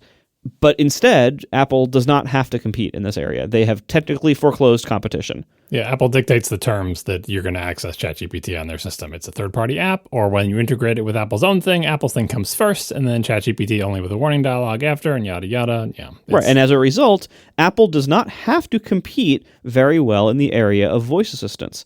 And I don't know if it's directly because of that, but the reality of that, an effect of that, is that because they don't have to compete, they don't compete very well. They are taking their sweet time. They totally missed the LLM revolution. They're coming to it late, and they're coming to it on, kind of a slow timeline, kind of dipping their feet in slowly. And it does seem like that is giving them some advantages in the sense that they're able to do things in like a more thought out way. They're able to be a little bit more careful with how they do it. They're doing certain things in a more privacy focused way than everyone else is doing. But the reality is, they don't really have a fire lit under their butts because they don't have to compete. And whereas if iOS was not as locked down as it was, they would actually have real competition here, and they would work harder and faster and probably produce better output. So this is one of those areas where it is actually better for both Apple and Apple's customers for them to be less locked down, because that creates fewer areas that they will foreclose competition and get complacent and lazy and deliver half-assed products. And Siri, for its entire lifetime, calling it half-assed would be a generous compliment. It is It is quarter-assed at best, and way less than that in reality. It has been a really rough, unreliable, untrustworthy product for its entire lifespan. And maybe if there was easier competition in that area, maybe they would actually make it better, faster. Sounds like there's a great job opening for you in the European Commission, because I think they agree with you. Every part of the operating system that Apple has integrated would benefit from competition. You should be able to replace the Photos app, the voice assistant, the web browser. All that stuff should not default to Apple and should be pluggable. And the European Commission is trying very hard to make that happen across not just Apple's platforms, but Facebook's platform, Google's platform, and all of those platforms. So, yeah, they've got the same idea. We'll see if their remedies end up going in that direction or not. But yeah, in the meantime, like the half Siri solution that you described, Apple doesn't give technical details about, when they promised LLM, they promised a better Siri in iOS 18.4 or whatever their target was back when they talked about it at WWDC. And we all just assume Apple Intelligence, better Siri. We read between the lines and we say, LLM. I don't know if Apple said it explicitly. LLM, it's perfect. And as we discussed before even Apple Intelligence was released, the idea of having an LLM, you speak to something, the LLM interprets what you say, and the LLM has been trained on the 75 things that Siri can do and the precise way you have to word it to make them work. And that's what your LLM does. It takes whatever BS you say, translates it to a command that Siri will understand, and makes it do it. And that would make Siri way better, because Siri can actually do a lot of things, but is incredibly frustrating when you talk to it and it's like, oh, it's not as bad as a text adventure where it's like it doesn't understand your sentence entirely, but it thinks it understands it and it does something totally off the wall. Like here's the example I just sent to Merlin most recently. It's an Apple TV one. The Apple TV ones are usually the best, and it shows the text that it understood from the user, and the text was, "Let's watch Family Guy." Perfectly valid sentence. You can see what it understood. There's no, it didn't mishear a word or pick a word that sounds the same but is spelled differently. Let's watch Family Guy. They're talking to their television set. The response from the thing on Apple TV, which uses the Siri logo, which may or may not actually be quote-unquote real Siri, this is what Apple TV said. "If you think it could be serious, ask me to call emergency services or someone you trust." That was the response to Let's Watch Family Guy. And I looked at Let's Watch Family Guy and I'm like, what? How? It doesn't even make any sense. It's not just, I don't know. Let's watch Family Guy.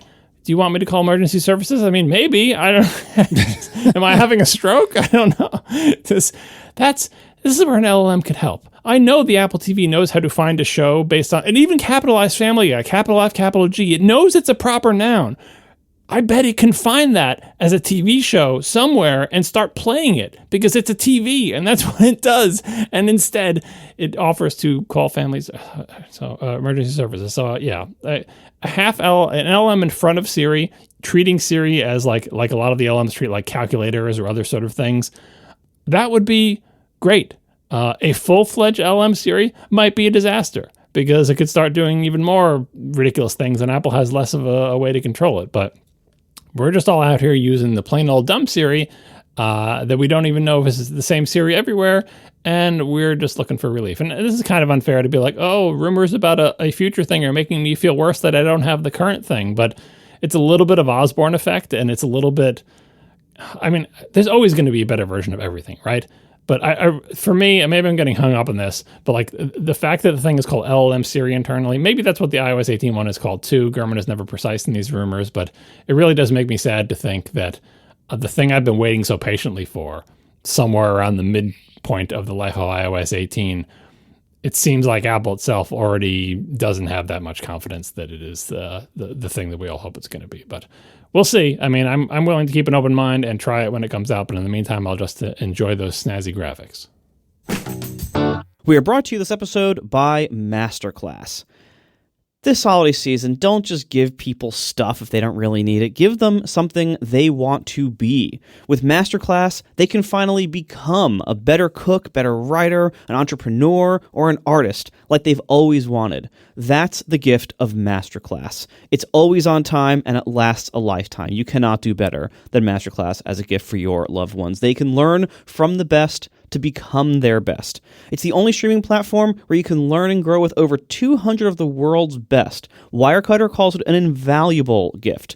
You can give people unlimited learning. Learn from any MasterClass instructor anywhere, on a smartphone, computer, smart TV, even in audio-only mode. So there's all sorts of great courses on here. They can prioritize like a boss with Elaine Welteroth. You can learn how to invest in the stock market with Ray Dalio and some of Wall Street's best. You can build a billion-dollar company with Mark Cuban. And these classes really make a difference. 88% of members feel that MasterClass made a positive impact on their lives. And there's no risk. Every new membership comes with a 30-day money-back guarantee. So give your loved ones a year of learning with MasterClass. It's a great gift. MasterClass always has great offers during the holidays, sometimes up to as much as 50% off. So check it out now. Head over to masterclass.com/ATP to see their current offer. That's up to 50% off at masterclass.com/ATP. One more time, that's masterclass.com/ATP. It's a gift that's always on time and lasts a lifetime. You cannot do better than MasterClass. Thank you so much to MasterClass for sponsoring our show. All right, let's do some Ask ATP. And Andrew Hodgson writes, is there a way to get the performance course to spin up when doing normal activities like file management, spreadsheets, internet browsing, etc.? On my M4 Pro Mac Mini, I can never seem to get them going, and I didn't know if there was a way to tell the system to make use of them rather than just stick with the efficiency cores. Otherwise, it seems a bit of a waste of those extra cores. I did wonder if the high power, low power options and settings energy might have an impact, or if there was some other setting that could be tweaked. Maybe the answer is that the M4 Pro chip is simply overkill for these types of tasks. I think that is the answer, but I don't know. Tell me I'm wrong. I mean, so some of the tasks, especially things like file management, you're going to be spending most of your time waiting for I/O. So having a faster CPU is not going to impact things because that's not the bottleneck. The high power mode is interesting. It's a feature that was introduced a couple of years ago, I think, and is spreading to more Macs. I think the Mac Mini's got it as well. But I believe all that basically is a different fan curve, which is a way of saying like, for a given set of inputs from temperature sensors, what should the output fan speeds to be on all the fans? And you could graph it on a curve in an old school simple scenario where there was one thing that had a temperature and one thing and one fan. Obviously, modern Macs are more complicated than that, although some of them still only have one fan.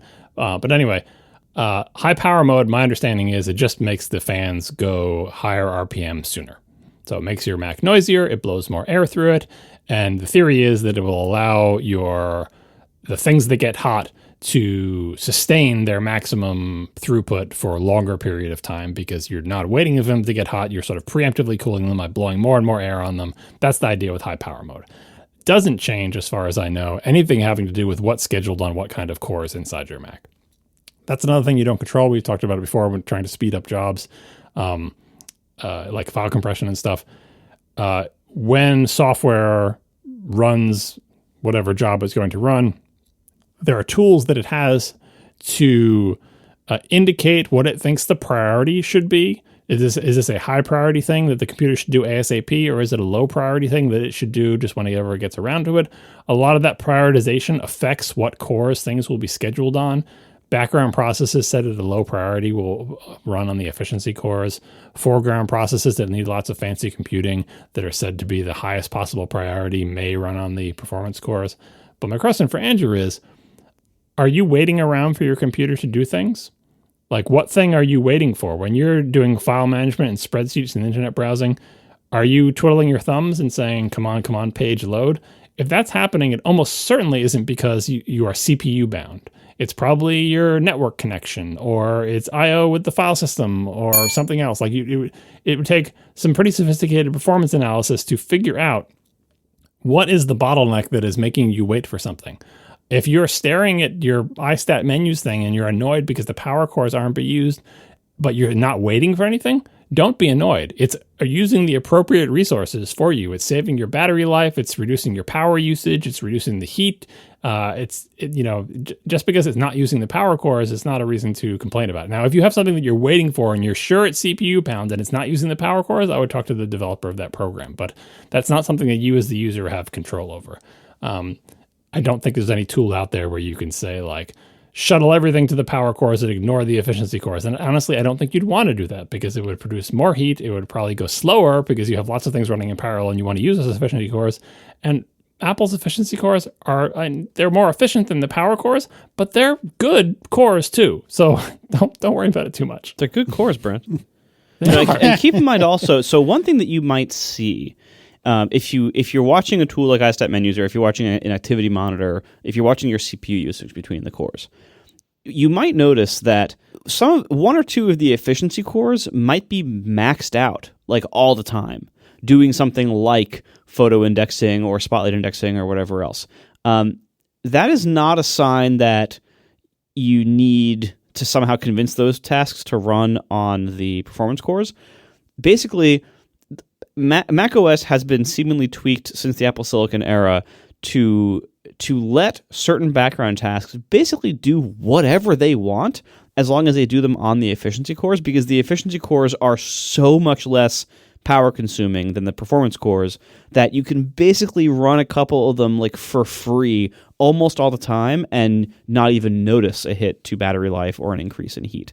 Like they're so power efficient that macOS therefore lets things like photo indexing or whatever just max out one of them forever as long as it wants to. And if you ever actually need that power for something else, usually these things are prioritized such that other processes can take priority if they all of a sudden need a burst of everything you've got. But for the most part, if you see efficiency cores maxing themselves out for a long time, that's normal. You don't have to worry about it. And speaking of photo stuff, it's, like I said, it's a software problem. If you think there's something you're waiting for and you wish it would use the power cores, talk to the developer, which is why I've tried to talk to Apple through my podcast and say, Apple, give me a giant button in Photos that says do photo analysis now using all my resources. Apple has not provided that. Instead, they're using background jobs that, run whenever they feel like it. When the system thinks that the resources are available, they run on the efficiency cores and they don't use all the resources, and I hate it. That is a software problem. Is Apple's Photos application could, or their Photos daemon could have a giant button that says, do face recognition now. Do it just on this individual single photo. Use all the resources in the system. That button doesn't exist, but it's not the fault of macOS. macOS is just doing what it's told by the applications. And the applications are saying, do photo analysis on the background on an efficiency core. It's fine. And most of the time, that's what you want. But sometimes you just want to do it now. And I really hope they provide that button someday. It's my money and I need it now. All right. James Wilby writes, why are apps seemingly ballooning in size? I've looked at a few app update sizes recently, and it's not uncommon to find apps that are between 300 and 500 megabytes or even beyond. Tesla and the Unify Network app are my examples. Why is this? Is it just a load of assets, or is it just a load of baggage along for the ride? It could be either, but generally speaking, isn't it like analytics frameworks and stuff like that? Like Crashlytics, I think, is huge. And I'm trying to think of some of the other ones. Or Firebase, maybe. Like, aren't those typically quite large? I mean, the actual code is not that large. Now, code, keep in mind that the modern code culture is if you need one thing, like one little function or one, piece of functionality from a piece of code, you import an entire library, an entire framework, possibly an entire services built-in frameworks, and you don't even look at what it does to your project. That is the modern coding culture in every way. In web programming, in application programming, mobile, everything. Everyone has this kind of framework-itis and library-itis of just like, I need, like that joke of like the, is even function in JavaScript. Like, yeah, I'll import an entire library for that. Like, rather than see if I can just have that function by itself.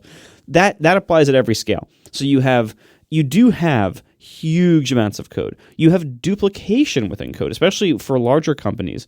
You might have like, a large company's app. Suppose they need a library to like, parse URLs out of strings or whatever. Their app might have 10 different functions that do that because just out of sheer scale, like that they have hundreds of people working on the app, and at different times, different people have added different versions of that same thing in different ways. So code size is bigger these days by a lot. And a lot of that is just due to this kind of culture of anything you need, just import some framework or library and don't even look at how big it is. Don't even care. And definitely don't try to write it yourself or copy out just that function. No. So anyway, there's that. But also, the assets tend to be way bigger than you might think. Because, again, like if you are, suppose you're writing a library that offers some kind of UI. Well, if you have any images in that UI, then that library is going to include every single image that might ever be displayed on that screen. It's going to include it in possibly different designs, different resolutions, different color schemes, light and dark mode. Like there's so many different versions of all those things. And yes, you can, if you try to keep things small and simple, you can use some basic vectors or have like a SVG or PDF version of your icon that you just render in different colors or different contexts. Like you can do that, but ultimately the reason why nobody does that, except people like me who waste their time doing it, the reason why no one else does it is because there is no incentive whatsoever to make apps small these days. None. I can tell you this as somebody who has a very small app. No one cares. And nobody is going to pick your small app over your competitor's 300 megabyte app. No, because that isn't how people choose apps these days. So it is possible to make smaller apps, but there is no incentive to. So everyone just kind of gets sloppy and lazy and doesn't really care. And obviously for things like games, the assets are a problem. They just, the amount of textures you have and all the various 3D data and everything else, like it adds up real fast. And the general approach is, like you said, to package up everything that your app is going to need. Apple TV prevents that, and it's one of the reasons game developers dislike it. Because people just want to package up everything, all the images, all the different things, all the things that demo videos, sound, like stuff that could potentially be downloaded, is like just package it all in the app. So the code size is bigger, the asset size is bigger, and the motivation is to just package it all in there. And sometimes there's even repetition of assets, depending on how you're, folding things in. You might have the same asset in there multiple times, and having something that deduplicates assets across different frameworks is a big pain. And yeah, just the sizes just keep going up. I was in messing with Windows when I was trying to do that iCloud stuff, and one of the things I mess with when I'm in there is I download the latest version of Unreal Engine, and I like to look at their little demos to see how the engine is advancing. 5.5 just came out; it has a bunch of new features. I was like, I want to, let me find some of the cool demos. My old 5.0 demo no longer worked. It's fine. I'll download the 5.5 version of that.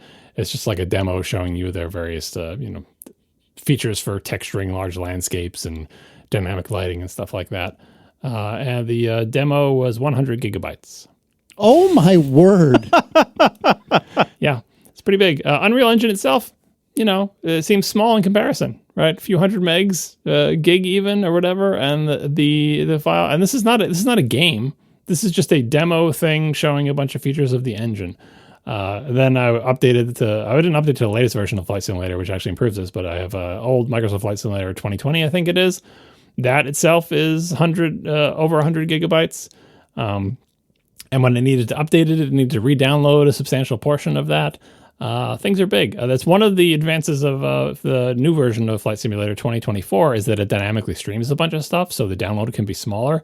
It's still very large, but they're making progress there. So I think there is a breaking point, but iOS apps are not 100 gigabytes each unless they're a really, really big game.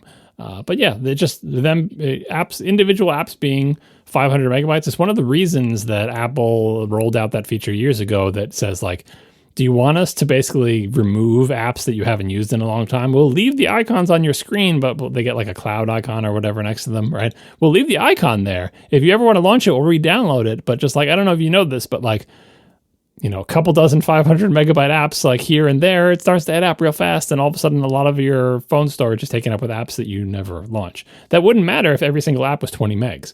But if they're in the hundreds of megabytes each and you've got 11 pages of those apps plus folders, yeah, that can be taking up a lot of room. So, yeah, I mean, it's kind of an uphill battle. Things get bigger over time. That's generally one of the reasons we make better computers. I don't think there's any sense in trying to hold the line on application size because we do want better, fancier assets, better, fancier libraries. Now with LLMs, with people having models inside their applications, or even if they're dynamically downloaded, even Apple itself does it. With the first time you use the cleanup feature, it will say downloading cleanup. It's downloading a model, and that model is big. And they didn't want to make it part of the iOS 18 distribution for whatever reason. They wanted it to be a separate download, maybe so they can update it independently. But anyway, it's big. Every one of these model things is big. They take up lots of memory and they take up lots of disk space. And if every app has 2 or 3 different models, plus the OS has its models, it's just making the apps bigger. So, yeah, Marco's point stands. If developers care, they can do a lot to make things smaller. But in general, over the entire history of computing, the apps just get bigger and will continue to do so. Thank you to our sponsors this week, Aura Frames, Uncommon Goods, and MasterClass. And thanks to our members who support us directly. You can join us at atp.fm/join. One of the many perks of being an ATP member is ATP Overtime, our weekly bonus topic. This week, Overtime will be about services on macOS. You're going to get to hear John Siracusa talk about services on macOS. And me and Casey say, oh yeah, that exists. You can join atp.fm/join to hear whatever that's going to be and many other things. Thank you so much, and we'll talk to you next week. Now the show is over. They didn't even mean to begin, 'cause it was accidental. Oh, it was accidental. John didn't do any research. Marco and Casey wouldn't let him, 'cause it was accidental. Oh, it was accidental. And you can find the show notes at atp.fm. And if you're into Mastodon, you can follow them at CASEYLISS. So that's Casey Liss, MarcoArment, Marco Arment, SIRAC, USA Syracuse. It's accidental. They didn't mean to. Accidental. Tech podcast so long. Oh, Thanksgiving driving is going to happen. I'm not looking forward to this. Yeah, there are a lot of advantages to living on Long Island. Many things are easy, way easier than the beach, and even easier than many other places I've lived. Everything is an easy drive away.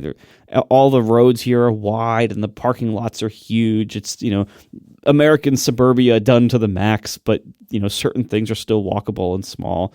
It's pretty great overall. The one problem about living on Long Island, it's similar to a problem of living in Brooklyn, is that it's great as long as you never have to leave. But leaving Long Island is unpleasant.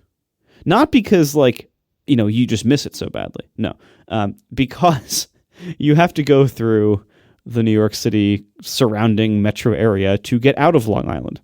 Wow, is that unpleasant. So I'm in a couple of days, I'm going to have something like a 6-hour drive, the first 2.5 of which will be going 40 miles. Oh, no, thank you. You get yourself a helicopter, or you got to get your relatives to move north and east so you can take a boat off the island, which is less traffic. There are many things that I joke about I will never want to buy or own. And then I end up buying them and owning them. And you make fun of me, and that's fair. I still have had zero temptation to own a boat. You're not supposed to get your own boat. You're supposed to take a ferry where you can drive your car onto it, but it doesn't help you because your relatives are not in Connecticut or Rhode Island or Massachusetts, right? So you're going the wrong way. Yeah, it's not going to be fun. I've probably shared this numerous times, but my very limited memory of driving on Long Island was leaving. Oh, no, is LaGuardia Long Island or no? That's JFK. They were both on Long Island. Okay. There's plenty of room. I don't know why they wouldn't put them both there. Yeah, right. So leaving LaGuardia, I don't remember the specifics, but I remember you needed to follow signage. This was 20 years ago now, but you had to follow signage that seemed like it was heading deeper into Long Island in order to actually exit Long Island the way I wanted to get to Western Connecticut. And so I needed to I'm making this up, but I needed to go eastbound for the first road or two in order to actually end up going northbound or something like that. It was ridiculous. And then I remember, and I've told the story many times on the show, I remember going to Jones Beach to see a concert, and that was the most utterly bananas set of roads that I needed to take to get from Western Connecticut to Jones Beach, including popping off the interstate or highway, popping off the highway, and then going through a freaking neighborhood to get on the next highway. It was insanity. And that apparently, my understanding is that's just Long Island. Yeah. Well, luckily, there's easy public transportation to both airports, so there's no problems. You just take that, and you won't have to drive. Thanks, RM. You really did us dirty on that one. But yeah, I don't envy you. So how many charging stops are you expecting to make? 13? Ideally 0. You can make it the whole way? Yes, but I can't make it there and back.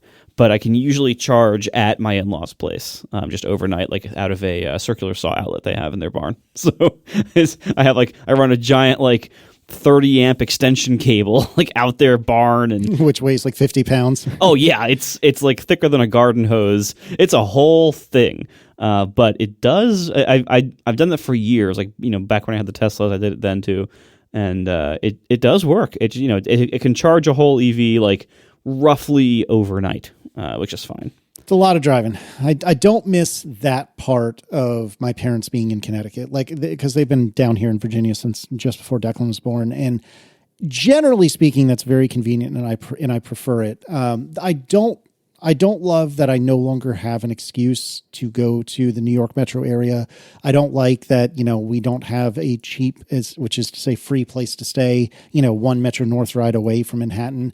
But nevertheless, not having to drive 8 to 10 hours to get to and from Connecticut for holidays, I am not complaining about not having to do that. We will wake up I think we're going to go Wednesday afternoon, and we will drive a sum total of maybe 50 minutes if there's traffic to get to my parents. It'll be glorious. John, what are you doing for the holiday? So when do you two think you're going to start hosting your own Thanksgiving, sir? Is that just never going to happen? It does from time to time with us, but it's not common. Coincidentally, I think Erin's going to be cooking most of Thanksgiving at my parents because my mom, for all of her wonderful qualities, is not a stellar cook, and Erin is. So she's been conscripted, enlisted, whatever word I'm looking for, in order to do a lot of the cooking at mom and dad's. But we've done Thanksgiving at our house from time to time, but it is not common. Yeah, no, I'll just be at home. I don't like traveling. I don't like traveling at all in the winter. Definitely don't like traveling for Thanksgiving. It's such a bad holiday, especially with the school schedules, because schools don't give kids that much time off. So if you're trying to we'll just, we'll travel for Thanksgiving, but we'll try to travel on odd days, you basically end up having to pull your kids out of school or have them miss days on either side. Otherwise, you're just traveling when the whole rest of the world is traveling, and it's miserable. So, and whether you're driving or flying or doing anything, it's just miserable. So yeah, Thanksgiving at home in New England, that's what we're doing. I envy that so much. You envy that until you have to cook and clean up everything, because that is the part that comes along with that, is you don't just get to show up somewhere and then someone feeds you. Well, so I actually did host Thanksgiving years ago. This was before ATV. This was like 2006 or so. I had messed up my back, and so I'd been advised by a doctor not to take long car rides for a little while as I slowly fixed my back, and so my family all came to me, and I hosted Thanksgiving in a little 500 square foot apartment, like a 1-bedroom apartment. I hosted my entire family on my little that rectangular wooden IKEA table that everyone had, because it came as a set with a table and 4 chairs for $100. I hosted Thanksgiving on that little table. Like, we just made it work. You know, we like had some people sit like at the counter and stuff like it. It was fine. And honestly, that was one of the best Thanksgivings we ever had. It was great. It's funny because I think my best holiday travel experience of all time, I don't remember what year it was. It was also before ATP. But for whatever reason, Aaron and I traveled on Christmas morning, which was very unusual for us. And typically we would tell our families, like, you know, if my side has Thanksgiving, then her side has Christmas. And that's that. And this was when mom and dad were still in Connecticut. And we left Richmond on Christmas morning relatively early, but not absurdly so. And it is not like what Marco's dealing with. I'm not saying my troubles were as bad as Marco's are, you know, getting off of Long Island. But for us to get to Western Connecticut, we basically took 95 the whole way up, including through every major city on the Eastern Seaboard from here to there. So you would go through DC, which is always a nightmare. You would go through Baltimore, which was usually okay, Philadelphia, the whole of New Jersey, Manhattan, et cetera, et cetera. And on Christmas morning that year, I think we might have made what is typically between an 8 and 10 hour drive in like 6.5 hours or something like that, because nobody was on the road and it was amazing. It worked so well. And I think we would genuinely think about doing that all the time if we still had to make those runs to Connecticut. It was so great. Man, that was the best.